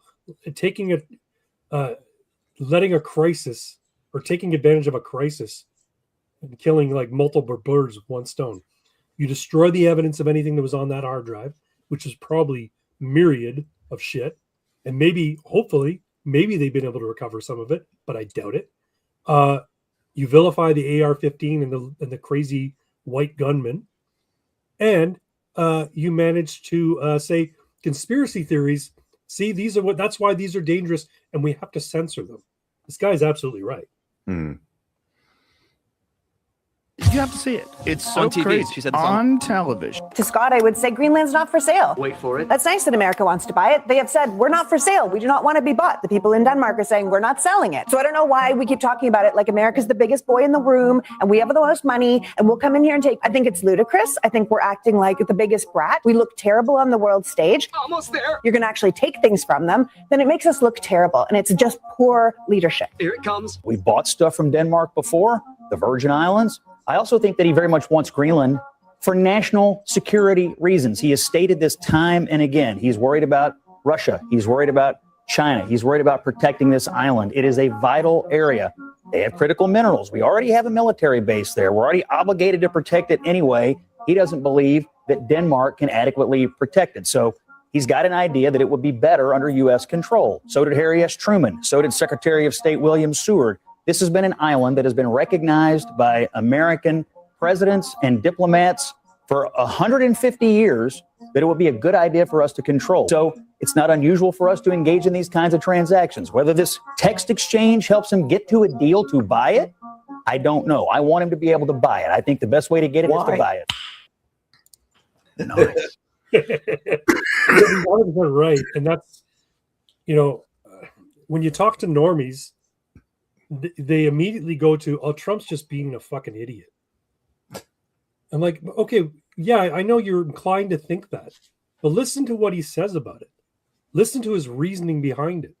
And when explained by Scott Jennings there, it all sounds very reasonable and fine. When Trump does it,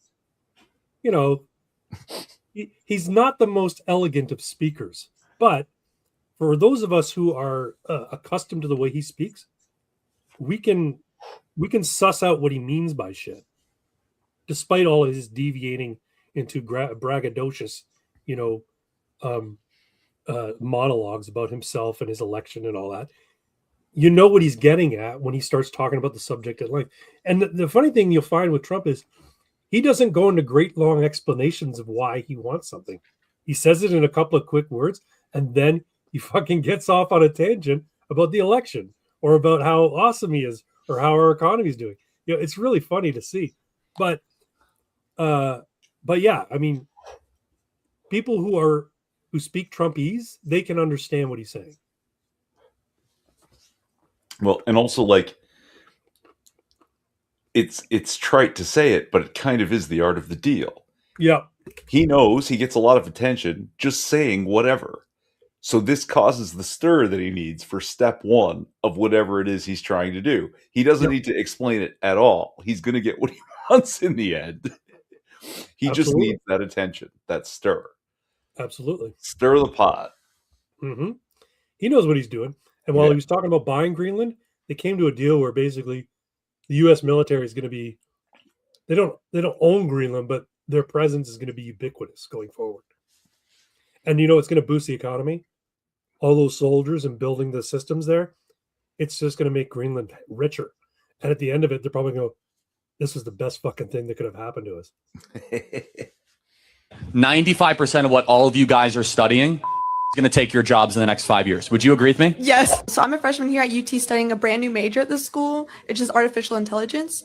And I know you believe heavily in the concept that college is a scam, but my question is, if AI is soon to be $1 trillion industry, doesn't it make sense for an American student like me to spend time in college studying it and later lead in the field?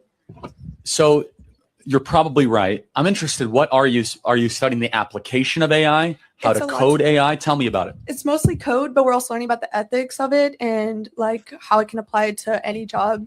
I love that. So explain to me at the University of Tennessee, what can I press pause? I love the AI discussion because it's going to flush out ethical arguments immediately. It is. It is going to force the greatest question of what is a human being, what is right, what is wrong. So I'm curious, at the University of Tennessee, what do they consider to be ethical? So it's a lot to do with like how that can be implemented in the law as well. So I'm learning like what, especially in the education system, I mean, everyone uses it. So I'm just curious to see like how it can be just. I think that's a good use of your time. I will say this. I mean, I'm just curious on your opinion. I think it is. This is my broader thing on AI. 95% of what all of you guys are studying, AI is going to take your jobs in the next 5 years. Would you agree with me? Yes. 90. This is how you boil eggs, Sonny. He's probably right. I mean, AI won't easily replace you, but the monkey job I have, fuck, man. I'm telling you, it takes no skill or no technical know-how beyond the specific system I'm working in to do my job. And what I have to learn in this system when something new happens, like a new update to the system comes and it changes how, sales orders are conducted or how they're built or whatever, I can learn it in 5 minutes and I'm proficient with it in 10. But for some reason, the people who use it in and out and day and night, they, even if they've been working in the same department for, years, they'll come and ask me basic, simple questions that they should know the answer to. But that's the nature of support, right? That's what we do. So, but yeah, I guess my skill in that field is able to learn things quickly. If it's something technical, something I haven't done. So, for instance, we took over a certain element of our business, of our operation, where agents will need an address created for a new customer because it's like a new commercial complex was built and there's no addresses currently in our system. So they used to send basically a ticket. We call it an SOS. They send a form to us and we escalate it to an address team. Well, we said, you know what, and the address team gets back quickly. We're like, they can do these things in 1 minute. Like sometimes they'll grab them and then they're back and completed in like less than 2 minutes. If it's that easy, why don't we just do it? So we pushed for it and we got it. And now we're making the addresses. And when I first started doing it, I was fucking up like crazy. But after about 5 minutes and conferring with my colleague who was also using the system, I figured it out. And now I can make an address in 2 minutes. So anyway. Side up. If you just wait for the water to boil and then crack the egg directly. I don't watch cooking. Do you want to watch cooking? Oh, I mean, they're going to put it in a bowl. Yeah. Pour it in. They're making poached eggs.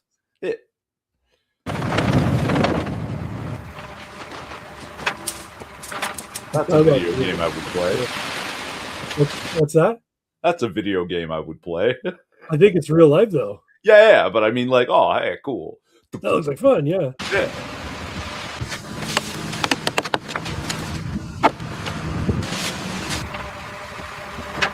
Oh, man,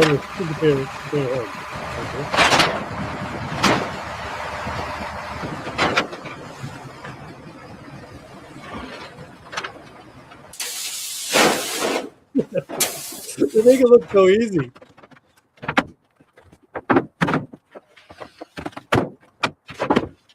Well, see, they kind of ruined the aesthetic by giving it a regular 6 I get it.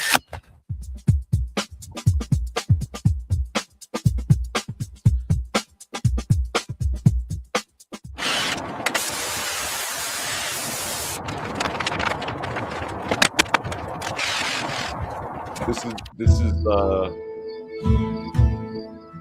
Julian's dream home. That's awesome, man. A complex made of. You know what? I would love that house. Like it looks like they're out in Arizona or Texas or somewhere. I think probably Arizona, maybe New Mexico. I would love that house in New Mexico or in Arizona, provided I'm within driving distance of town, a medium-sized city. Yeah, that's pretty cool. Got to go into town. He doesn't smoke. He doesn't drink. He doesn't have a girlfriend. I've been all over Asmongold lately. He's been showing up my feed like crazy. Have you ever watched his stuff? Not really. He's pretty based. Like he's got some pretty based takes, in my opinion. I don't agree with everything, obviously, but who agrees with anybody on everything? But yeah, he's constantly getting shit from Hassan Piker because if you know anything about Asmongold, he's kind of like a shut-in. He doesn't really leave his house very much. He doesn't have the best hygiene. Like his house is like a constant mess. He lost both his parents recently, so he's like all alone now in the house he grew up in. But the guy's making millions of dollars on YouTube. So anyway. Friend, he doesn't party. He's rich. He stays at home. He doesn't bet. Where can I find a man like this for marriage? You just described Asmongold. Guys, whenever I say this, believe me, trust me. That's not the way it works. I am a 35-year-old degenerate. Whenever girls say this, they don't really mean it. They just mean a nice guy that's not rude. But whenever you suggest somebody like me, that's obviously not what they're talking about, right? I mean, like, yeah, I don't think so at all. He doesn't smoke. He doesn't drink. He doesn't have a girlfriend. Yeah, Asmongold's got some pretty good videos out there. But I've been following a lot of internet drama between him and Hassan Piker. Because Hassan Piker is like so pissed that Asmongold is bigger than him because he's the exact polar opposite when it comes to his politics. Like Hassan Piker is like a fucking communist, terrorist, glazing, Jew-hating leftist. And Asmongold is like patriot, nationalism, America first, get all the fucking illegals out, that kind of stuff. Jeffrey Epstein had a bank account. Blair White. Have you been following her her recent less and less. I've been watching her stuff. Fewer. Yeah, me too. Me too, but she pops up every now and again. Apparently she's now a Christian. Good for her. Val Yiannopoulos has said, well, that means you're going to have to detransition. And I think that kind of rubbed her the wrong way because I don't think she has any interest in. She's been living as a woman now since she was like 18. So, it doesn't make sense. This is more to her. This is more her true self than who she was before she transitioned. So, yeah, she's put up some sort of like, she's traded barbs, I guess, online about it. And I see her point of view. I also see the Christian point of view that like trans people are living a lie. They're deluded by Satan. Now, unlike a lot of the people who, show up at these ICE protests and are trans with, long green hair and 5 o'clock shadow, I believe Blair is a true sufferer of gender dysphoria, whereas these other ones are all just trans trenders. They're jumping on a trend. They're autobionophiles. Having not seen her in a while and looking at her now, she's looking more and more like that demon I described. She's had a lot of work done on her face. And those that are getting the work done, they all end up looking the same, And that was my hypothesis, is because that's what the demon looks like. Maybe. So just a little disappointing, a little jarring for me. I just hope it works out for her. Yeah. Whatever. Speaking as, a super straight guy, I think Blair looked the best before she had the boob job and before she had the lip filler put in. Yeah. Like if you see her before she, when she just had, estrogen titties, from all the estrogen she was taking, she had a nice pair of boobs. They were perfectly reasonable. But then she got the implants and now she looks more and more like a fake Hollywood chick. But she lives in Texas now, apparently. So, all right, let's go on.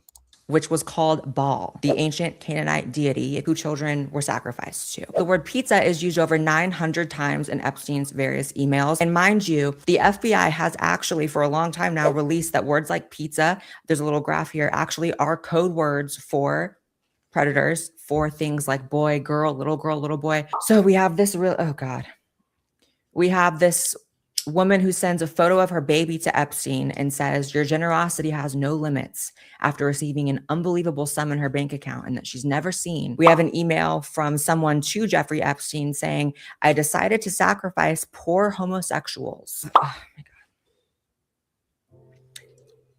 Prince Andrew hovering over a defenseless child on the floor. We have an email from Jeffrey Epstein to someone who is redacted saying, where are you? Are you okay? Loved the Twitter video.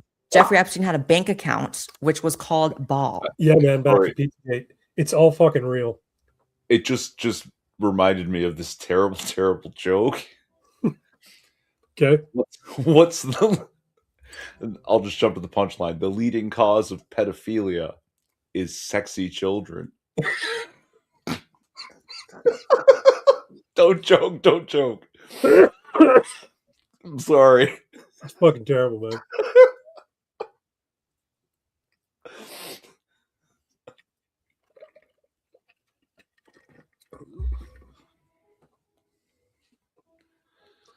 All right. Why do pedophiles never win races? I don't know. Why don't pedophiles ever win races? Because they always like to come in a little behind. Oh. Wow. Wow. Yeah, it's pretty awful, isn't it? But I thought it was funny. Countries in the Bible and what they are called today. This is some interesting religious history.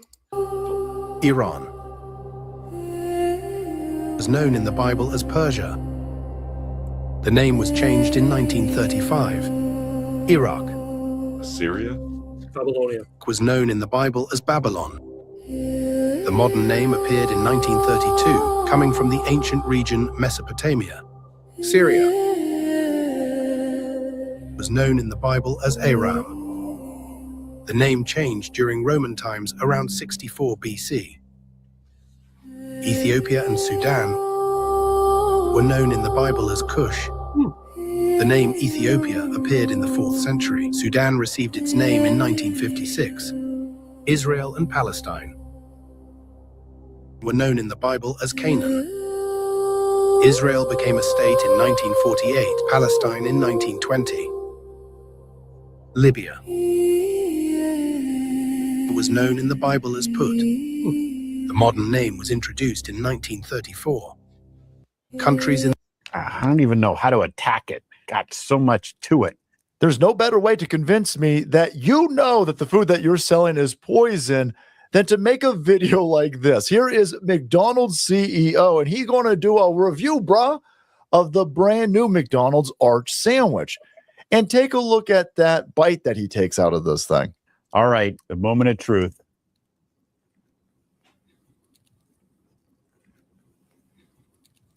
That is the smallest bite. That's a bite for ants. He knows full well not to get any of those juices in his mouth. And even with that incredibly small nibble that he does, he still looks like he wants to puke. It's poison. I don't even know how to attack. Imagine that you're a third. Excuse me. What do you think of Salty Cracker? He's got some pretty good stuff sometimes. Salty Cracker? Jordan? That was the guy yeah. before. Never seen him before. Oh, yeah. He does some good commentary sometimes. What do you watch on YouTube if you're not watching the same shit I am? Not much. See, I watch nothing but YouTube, so I watch a lot of different shit. All right. Let's watch Jordan Peterson and see what he has to fucking say. 13 to 15-year-old male who never breaks a rule ever. Now imagine you're a 13 to 15-year-old and you break a rule all the time. And then imagine that you're somewhere in the middle. The males who never break a rule, they are at higher risk for dependent personality disorder, for depression and anxiety later in life. The ones on the other end of the spectrum are much more at risk for lifetime criminality, let's say, and substance abuse, violence, and all that. So the kids in the middle are going to experiment. And so now you can imagine that if you're a kid who comes from a good home, and you're pretty rule-oriented, there might well be a time between the ages of 13 and 15. It's actually appropriate for you to admire the rule breakers to some degree, because that's one of the things that pops you out of that dependence on your parents. But hopefully you would supersede that as you mature and take on these roles that are oriented towards a longer time span and a broader social horizon. Matt? That's very interesting. Makes sense. Where would you find yourself? Somewhere in the middle, definitely on the one, not on the extreme end of rule keeping.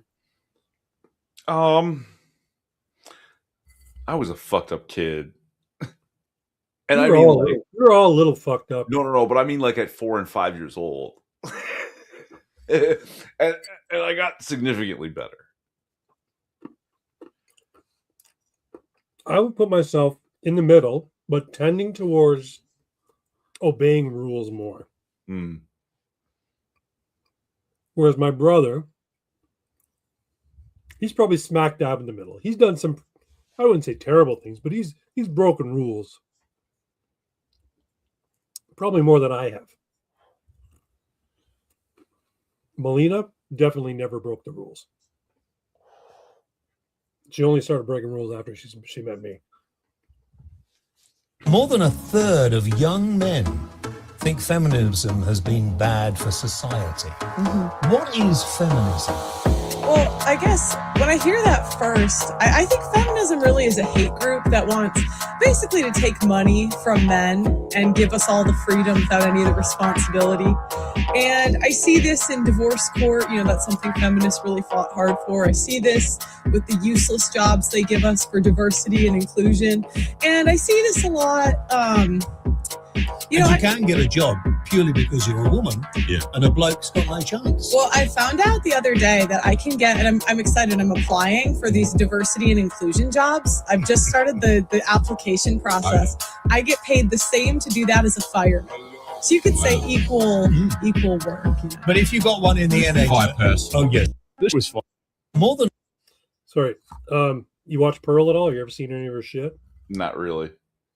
Everybody accuses of her being a pick-me girl because she sits on feminism quite a lot. She sits on modern women, and she's single, and she's like 6 foot tall. It's like this big, tall redhead chick. And so, what's her name? Chrissy Mayer.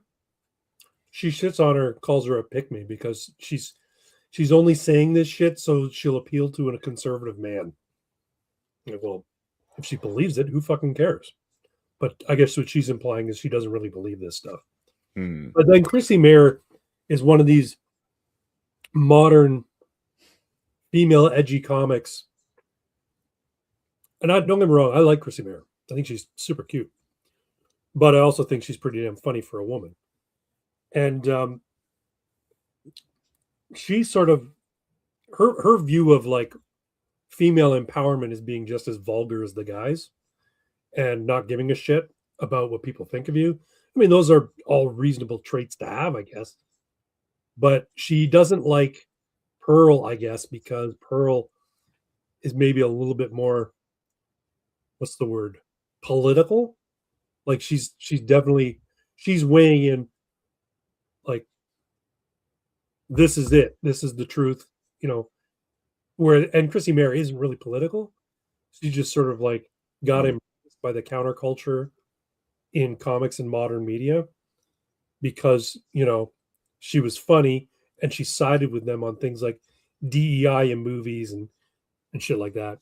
So she was a frequent guest on the Nerdrotics podcast or Nerdrotics like group live stream where they'd have, Chris Gore and Critical Drinker and the guys from Midnight's Edge, and they'd be talking about the latest trailer for the latest Marvel movie that has a strong independent woman or girl boss hero. Chrissy Mayer would come in and shit it up alongside them. So she kind of got her credibility from that, I guess. But I don't know. I'm inclined to agree with Pearl on a lot of stuff. I don't think it's anything she's saying is terribly controversial. Pearl is a people girl, but she has an IQ of slightly below room temp. She's kind of cringe, to be honest. Pearl is kind of crap. I don't know. I've never seen anything she say, and I've seen her. I don't watch her stuff regularly. Right. I've seen her stuff in, shorts, and I'm like, what she's saying does kind of make sense. But I guess if you're more familiar with more of her content, you might find some cringy moments. I'm not sure. Hey, Nano Reaper, what do you think of Shoe on Head? Shoe's funny. I think she's pretty damn funny. I think she's got like really good comedic delivery, and she kind of gets when things are fucking dumb. But I don't agree with everything she says. Obviously, I think sometimes she misses the mark. But the way she delivers her shit is pretty fucking funny. She was married to Armored Skeptic, or no, she went out with Armored Skeptic, right? I think so. And now she's apparently a mom. She's got fucking kids. Yeah. Married and a kid. At least one. Yeah. All right. We'll go to a few more and then we'll call it a day.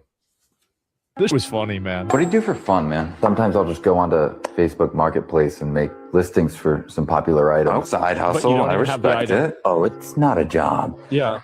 It's for leisure. What do you mean?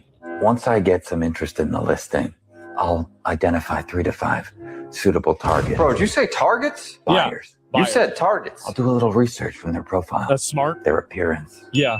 What car they drive. Why? I'll set a date and location. Smart. A neutral location, obviously. Yes. Perhaps the parking lot outside a popular diner. Sure, Big like windows, Waffle House. If someone wanted to watch. Beforehand, I will give each of the prospective buyers a description of myself so they can meet me on the fated day. But the description I'll give each of them is different. Is of one another. To what end? Now, when they arrive, there will be no items. Nah. No seller at all. Nah, man. They will be met with confusion, rage, as they accuse and interrogate each other of being the seller based on the description. Like Among Us. That's messed up. By the time any of them have the wherewithal to reach out to the seller, that account is delete the account. Yeah, delete the account.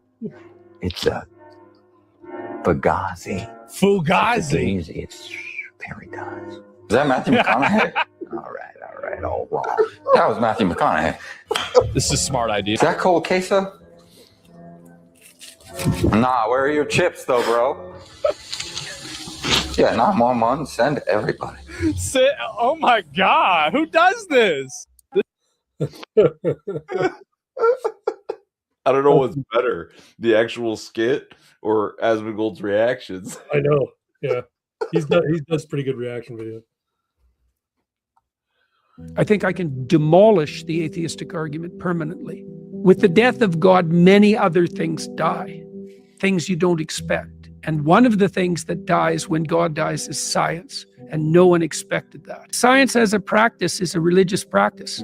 It's predicated on religious axioms. You have to believe that there's such a thing as truth. You have to believe that the truth is understandable. You have to believe that understanding the truth is good.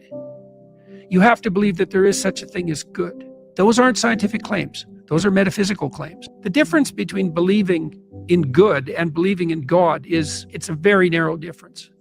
I think I can. That's an interesting take. Thoughts? Oh yeah, no, it was very, very interesting. Thought-provoking for sure. Doesn't seem to be blasphemous off the top of it. No. Lots of good things there. It's interesting because he's kind of been very wishy-washy when it comes to his belief. Like he hasn't come out and said, I'm a Christian or I'm a Jew or anything like that. He sort of skirts around the issue. I'm like, dude, like just say it. Do you believe in a higher power? And I would love for this guy to sit down and talk with the author of the CTMU, Christopher Langan, and just have them both fucking converse. Because did you see the Michael Knowles interview with Christopher Langan? Yeah, I think so. Or most of it. It was really interesting. And this is a guy who's not classically trained. He's just really fucking, well, people say he's a charlatan, but he comes off as very, very intelligent. And you know, he's put a lot of math into his theorem. So I don't know if it's true, but it's very compelling. Anyway. In a small town, people don't cultivate the land. Instead, they spend their days working with what seems like waste material, old pieces of wood, which at first glance appear to be nothing more than rubbish, but can generate tens of thousands of dollars in income. Their method is remarkably simple. They place the wood into special molds, tie them tightly, and form them into small cylinders. On the surface, this seems like meaningless labor, but it is precisely this seemingly peculiar endeavor that has set the entire town on the path to prosperity. So, what is the secret behind it all? It turns out that these seemingly ordinary pieces of wood... Sorry, what's that? I've lost so much interest in this already. It's taking too long to get to the point. I want to know what they do with the fucking I cylinders, know, but man. they're not going to tell you. The point is to get you to watch longer to increase their revenue. And it's probably half of it is AI. The dialogue, that's not a dialogue. Definitely AI. Yeah, the dialogue's you definitely. know, this is slop. This is legit slop.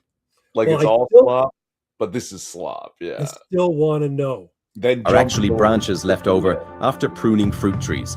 They are compressed and shaped not to be used as firewood, but to prepare a growth medium for a high-value product, reishi mushrooms. There you go. During the process, they first evenly sprinkle reishi mushroom mycelium powder onto the wood and then bury the resulting wooden cylinders in the soil. Soon after, the valuable reishi mushrooms quietly begin to grow. This is a unique traditional cultivation method of the local area.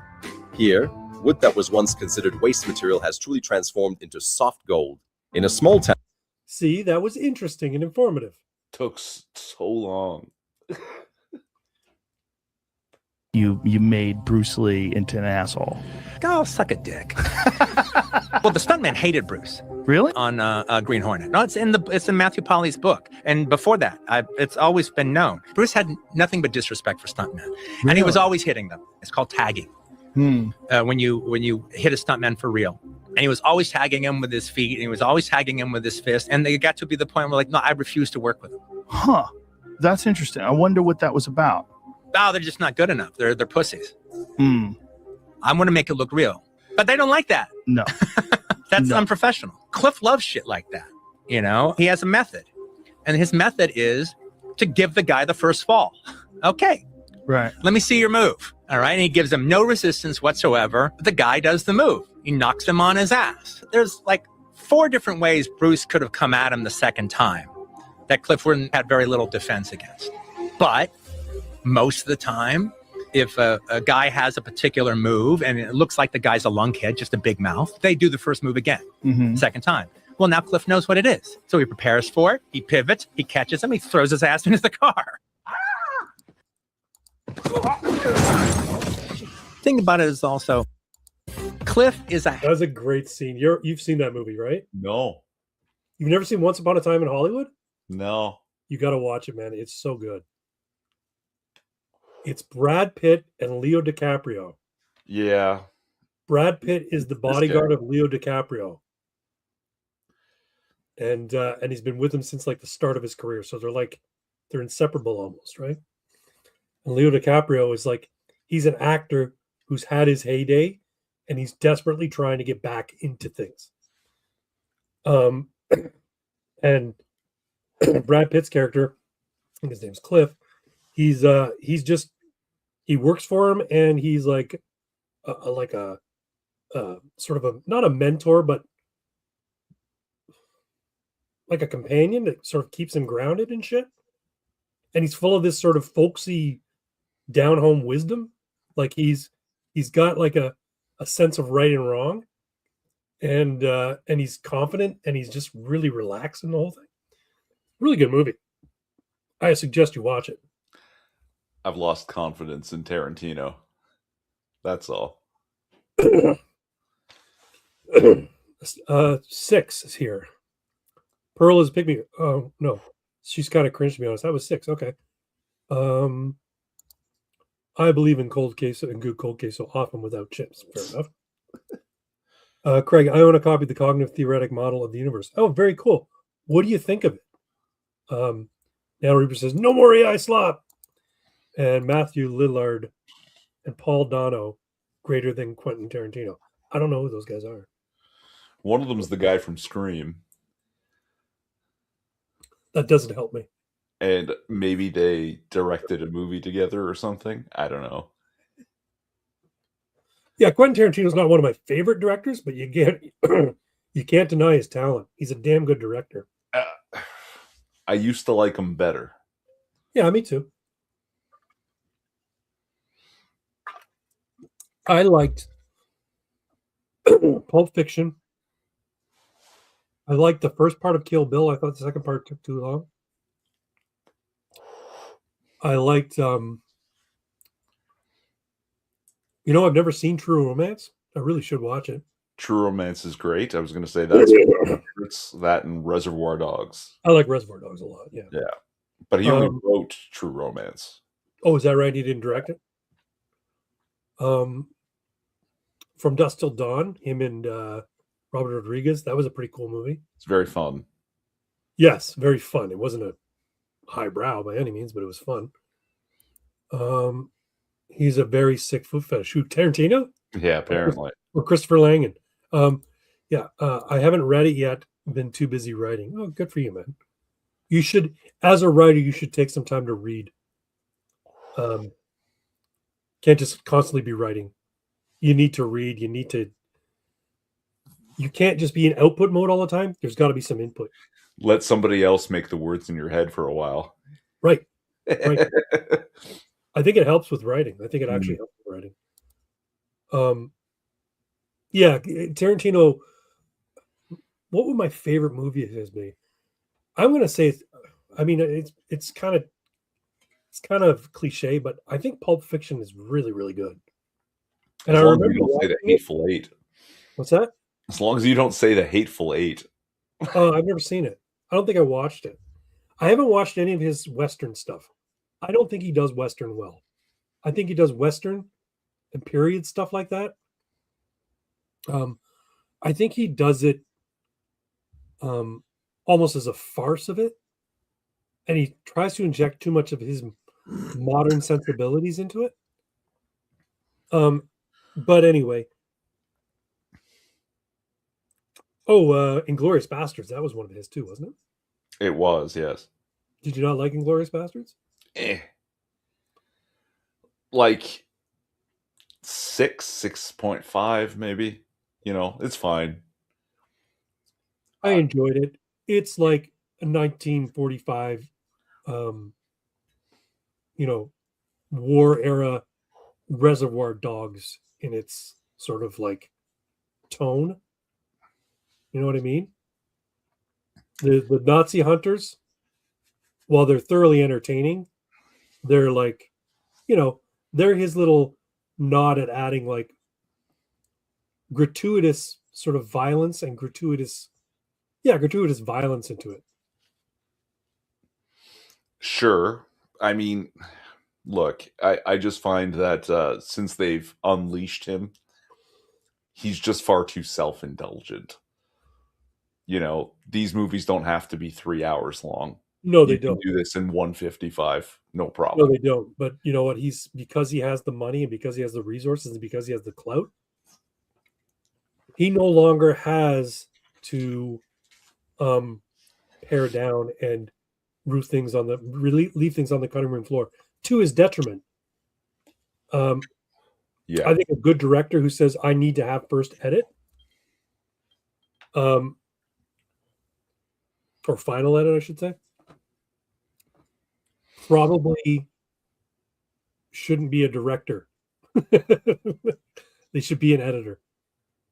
And they probably wouldn't make it as an editor. Like I don't mind a 3-hour movie if it needed to be 3 hours, right? If you have a 3-hour story to tell me, blow me away. But if I'm looking at this for 3 hours and I'm like, you could have cut it down, that's not good storytelling anymore. Nano Reaper. I own a Python because of Dust Till Dawn. Yeah, that's cool. Fury is greater than Inglourious Bastards. I've never seen Fury either, but I hear it's really good. Fury is so good.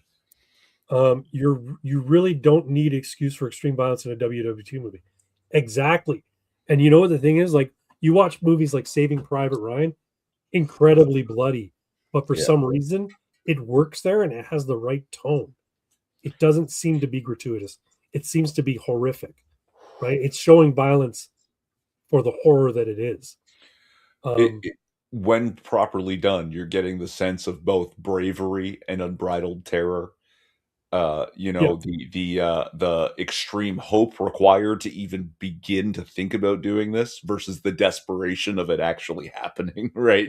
Like it shows like that's what it was for those guys. And it still kind of boggles my mind that people at the time, and they were very much on board with my government needs me or my country needs me, and it is my duty. You don't see that anymore. Like, there are people who join the military probably for noble reasons, but a lot of them do it as a career path. Most of them probably do it as a career path. Like, hey, it's a win-win.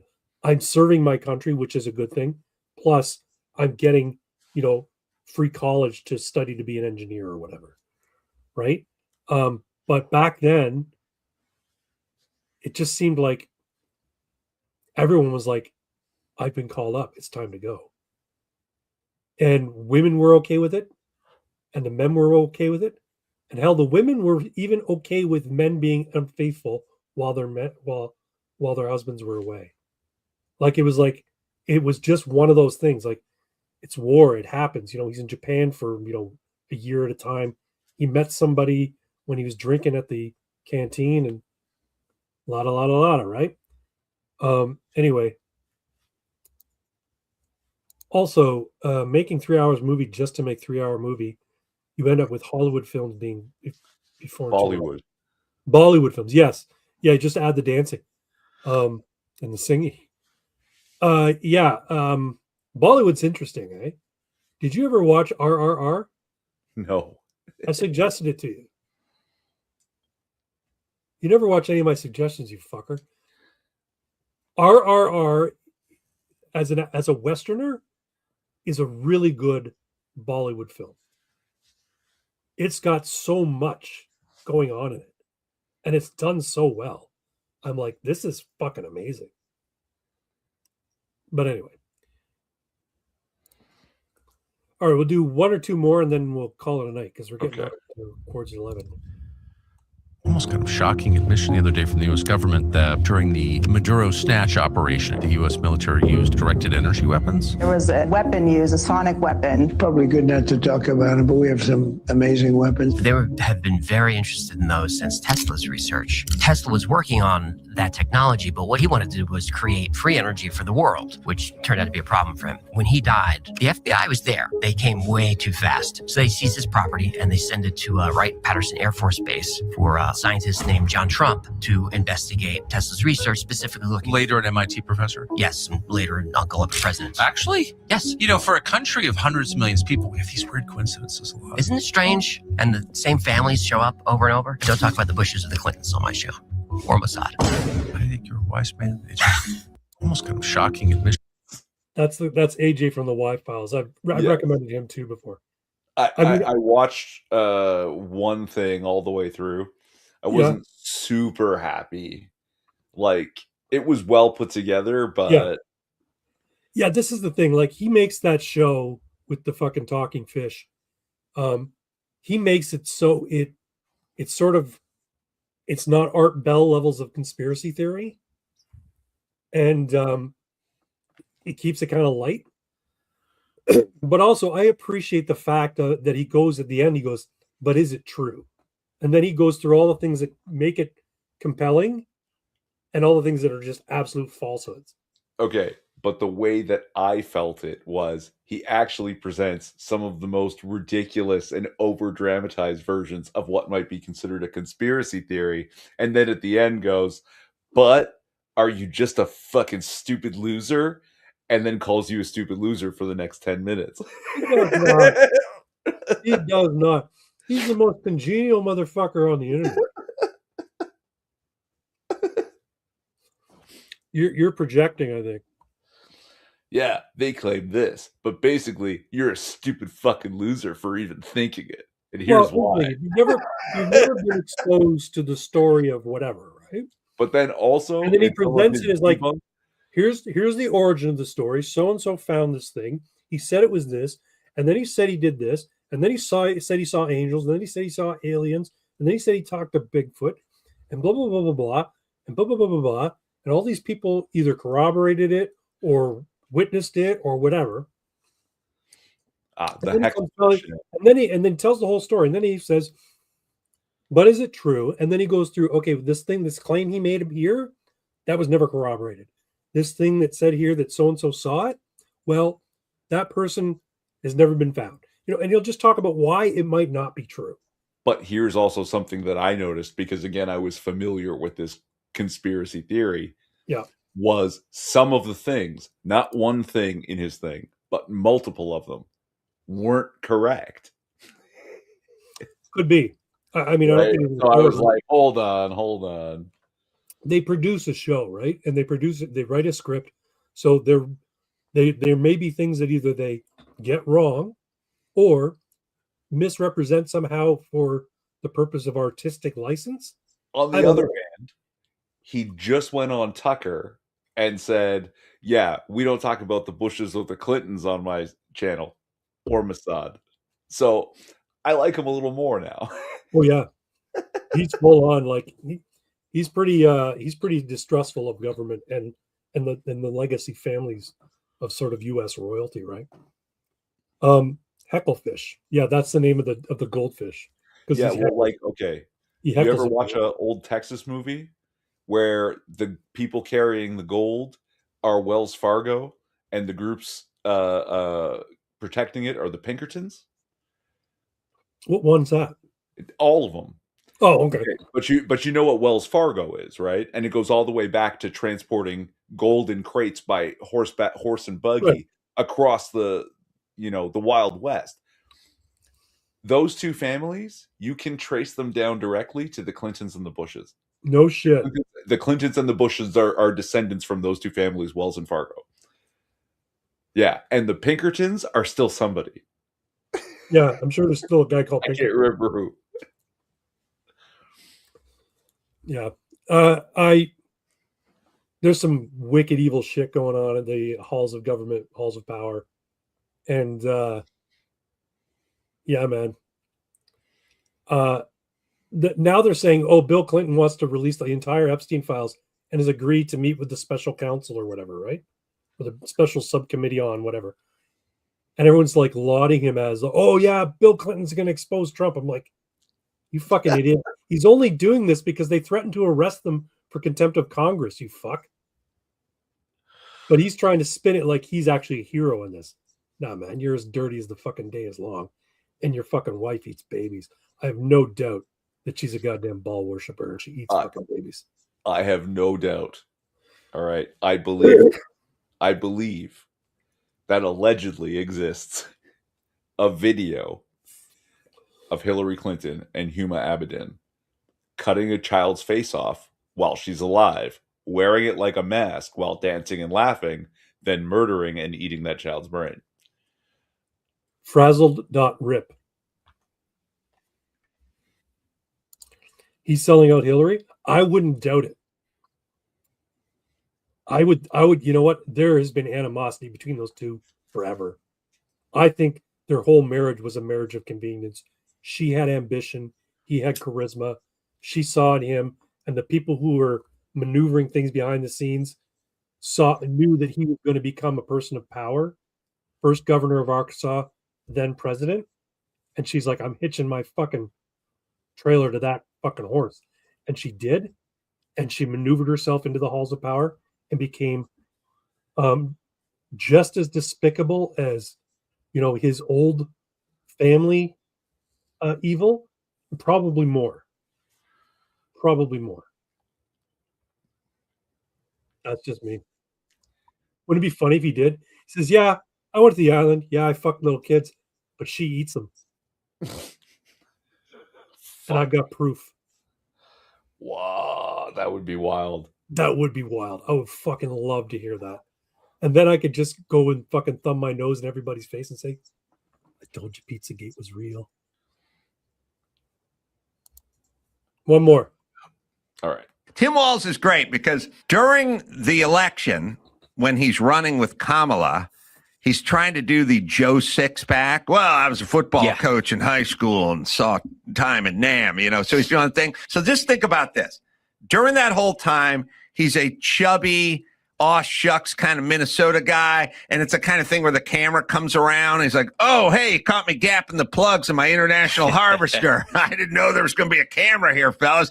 Yeah, later on, we're going to do a little ice fishing and maybe swing by the Golden Corral like there. And now he's just billowing soft, fucking lost 40 pounds, loves fucking transing the kids, and loves the fucking illegals.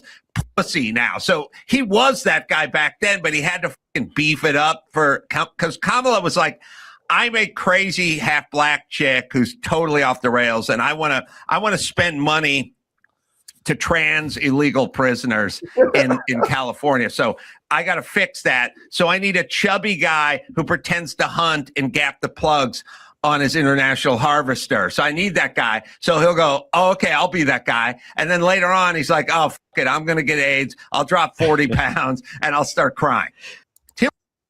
Yeah, you know what? Tim Walz is he's caught up in this whole Somalian scam thing, fraud thing. Well, look, someone had told me a long time ago after Charlie Kirk got shot, Yeah. it was that argument of left versus right violence, and they were Right. telling me, oh, there was a right-wing nut job who was murdering left-wingers in Minnesota and killed, like, I don't know, congressperson for the state and their wife and their dog. That's why they were really upset, because the dog got killed.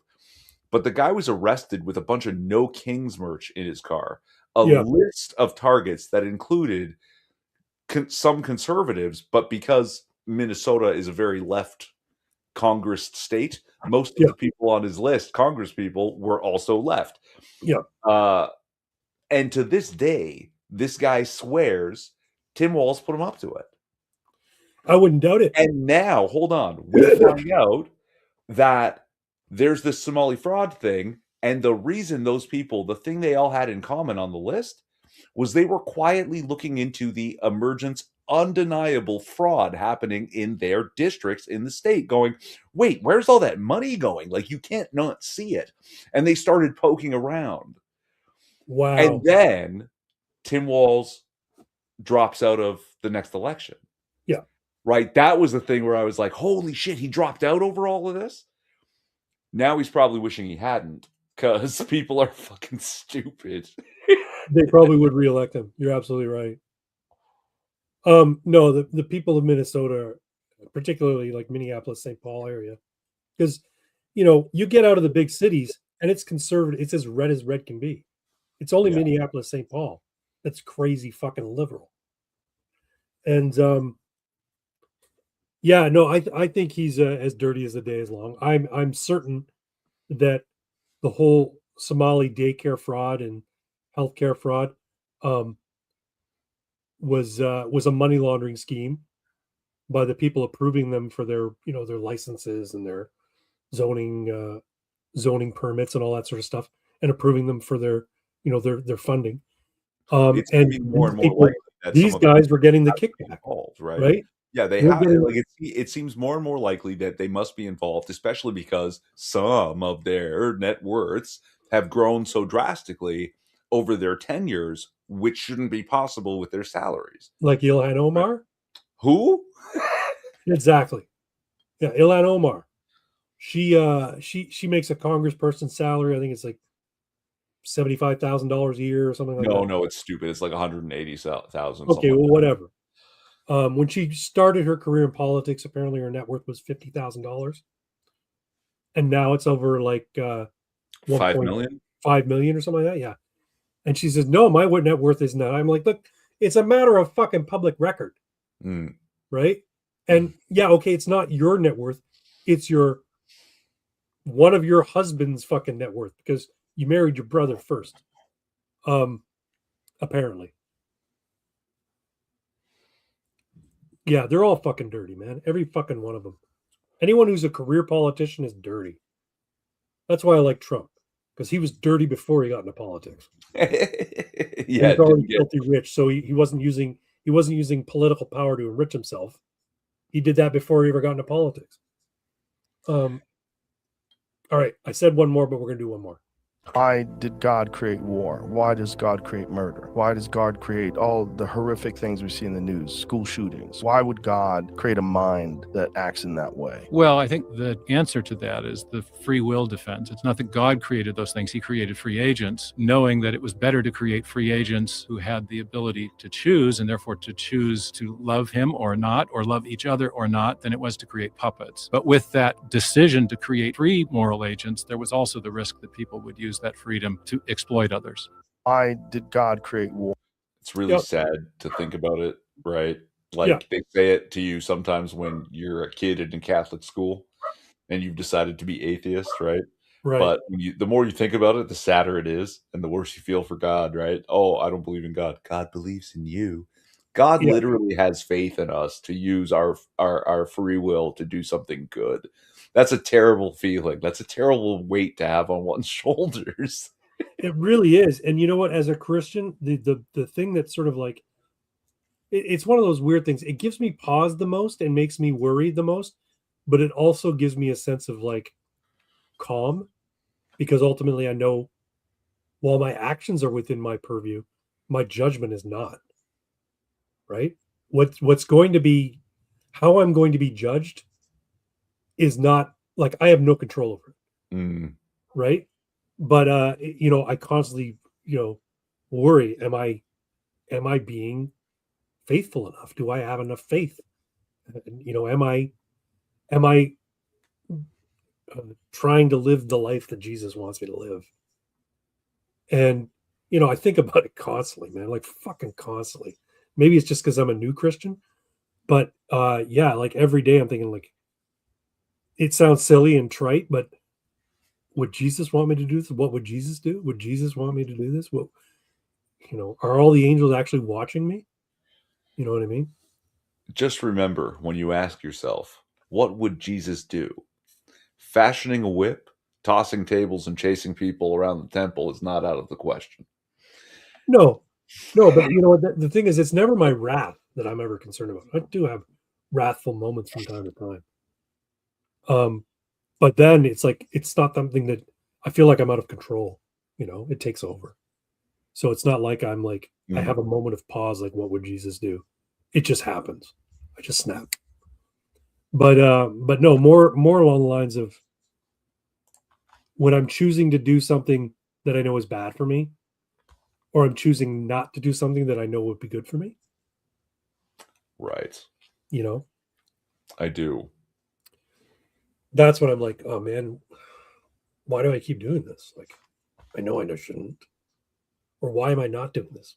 I know I should. Anyway, it's funny talking about free will, because last Sunday after church, they do this sort of like, the priest does this sort of presentation about certain questions that people have about God and faith and Christianity. And this one was about funerals and the importance of funerals and what they mean in the Christian context. And there's this one really, she's a delightful old lady, but she's like that kid in class who wants to ask things that have nothing to do with the subject and like won't shut up. So she was asking about pets. Do pets go to heaven? And his answer was, and it was kind of interesting. I thought, I never really thought about it that way, but that makes sense. He says, well, dogs and cats and pets, they're incapable of sin because they don't have free will. They live entirely by their nature. A dog behaves like a dog, and it can't not behave like a dog. Humans have agency, so we have the capacity for sin. So if there's a place for creatures that are sinless to go when they die, that is completely in keeping with the notion of free will, free agency, sin, and the love of pets and how meaningful they are to us. So yes, your dog is in heaven, Irving. When you die, you'll go and see him again. Well, that's nice. Yeah.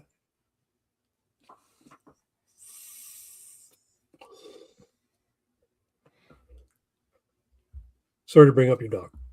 No. He's here. Well, folks, I think we're going to call it. We're about 11 o'clock. Oh, we got a couple comments here. Six says he was asked even it just like Newsom is asked even in fraud in Cal. Yeah, apparently California blows what was going on in Minnesota out the fucking water. Yeah. Like apparently the fraud, especially when it comes to like helping the homeless, is off the fucking charts. It's insanely, it's like incredible how much money has been poured into that government system, and not a thing has been shown for it. Yeah. And their excuse is we need more money. We're not getting the results because we need more money. Yeah, exactly. The Leering Center is just a tip of the fraud. Illinois winery that produces no wine is somehow that winery is worth $5 million. Probably the property it's on. No, but the property it's on was purchased by her not long ago for like $15,000. and then with no orchard, like what's it called? Vineyard built, no winery on the property, no improvements of any kind. Just a short while later, like I think it's within 2 years, it's now worth $5 million because it's called Ilano Mora's Winery or whatever it's called. Oh my God, really? Yeah. That's funny. Ilim went from 50K to 30 million. Oh, was it 30 million? I didn't know. Doggo says 6. Yep, exactly. Doggo. Doggos are the best people. No vineyard. Yeah. Anyway, folks, I already told my joke for the night. I did I too. could think of another one. I told a couple actually. One of them nearly killed you. You guys eating a peanut at the time. I saw a Tom McDonald joke. Norm McDonald joke the other day. Tom McDonald's a musician. Norm McDonald joke the other day. He was talking about going back home to his little town in Saskatchewan or wherever he's from.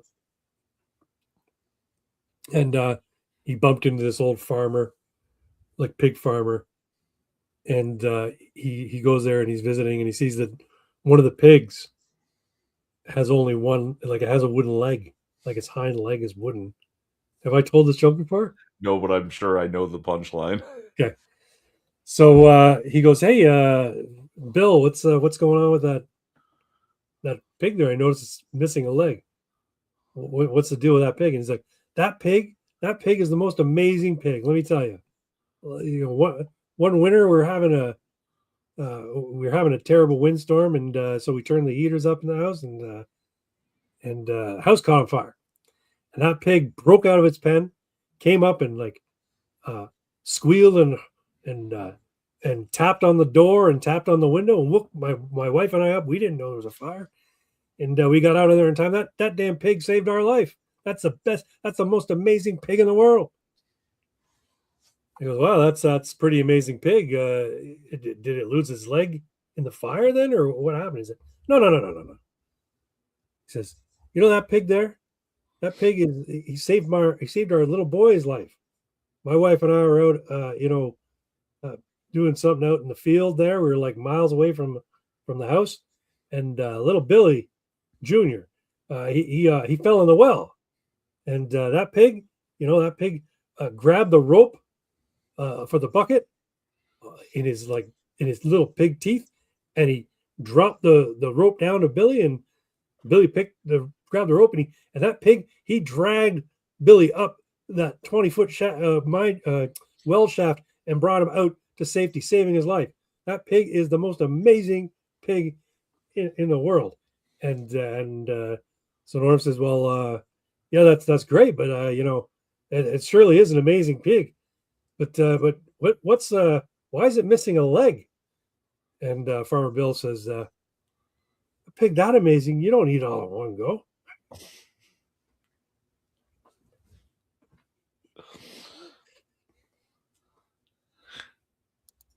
The winery is located in a strip mall.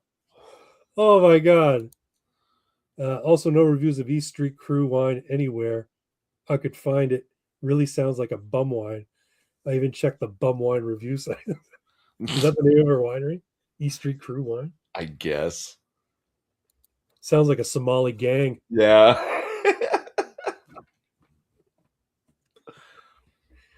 Anyway, folks, we appreciate you all coming out and hanging out, watching us jibber jab about shit. I hope you enjoyed the doom scroll. Did you enjoy the doom scroll there, Twin? Fun times. Yeah.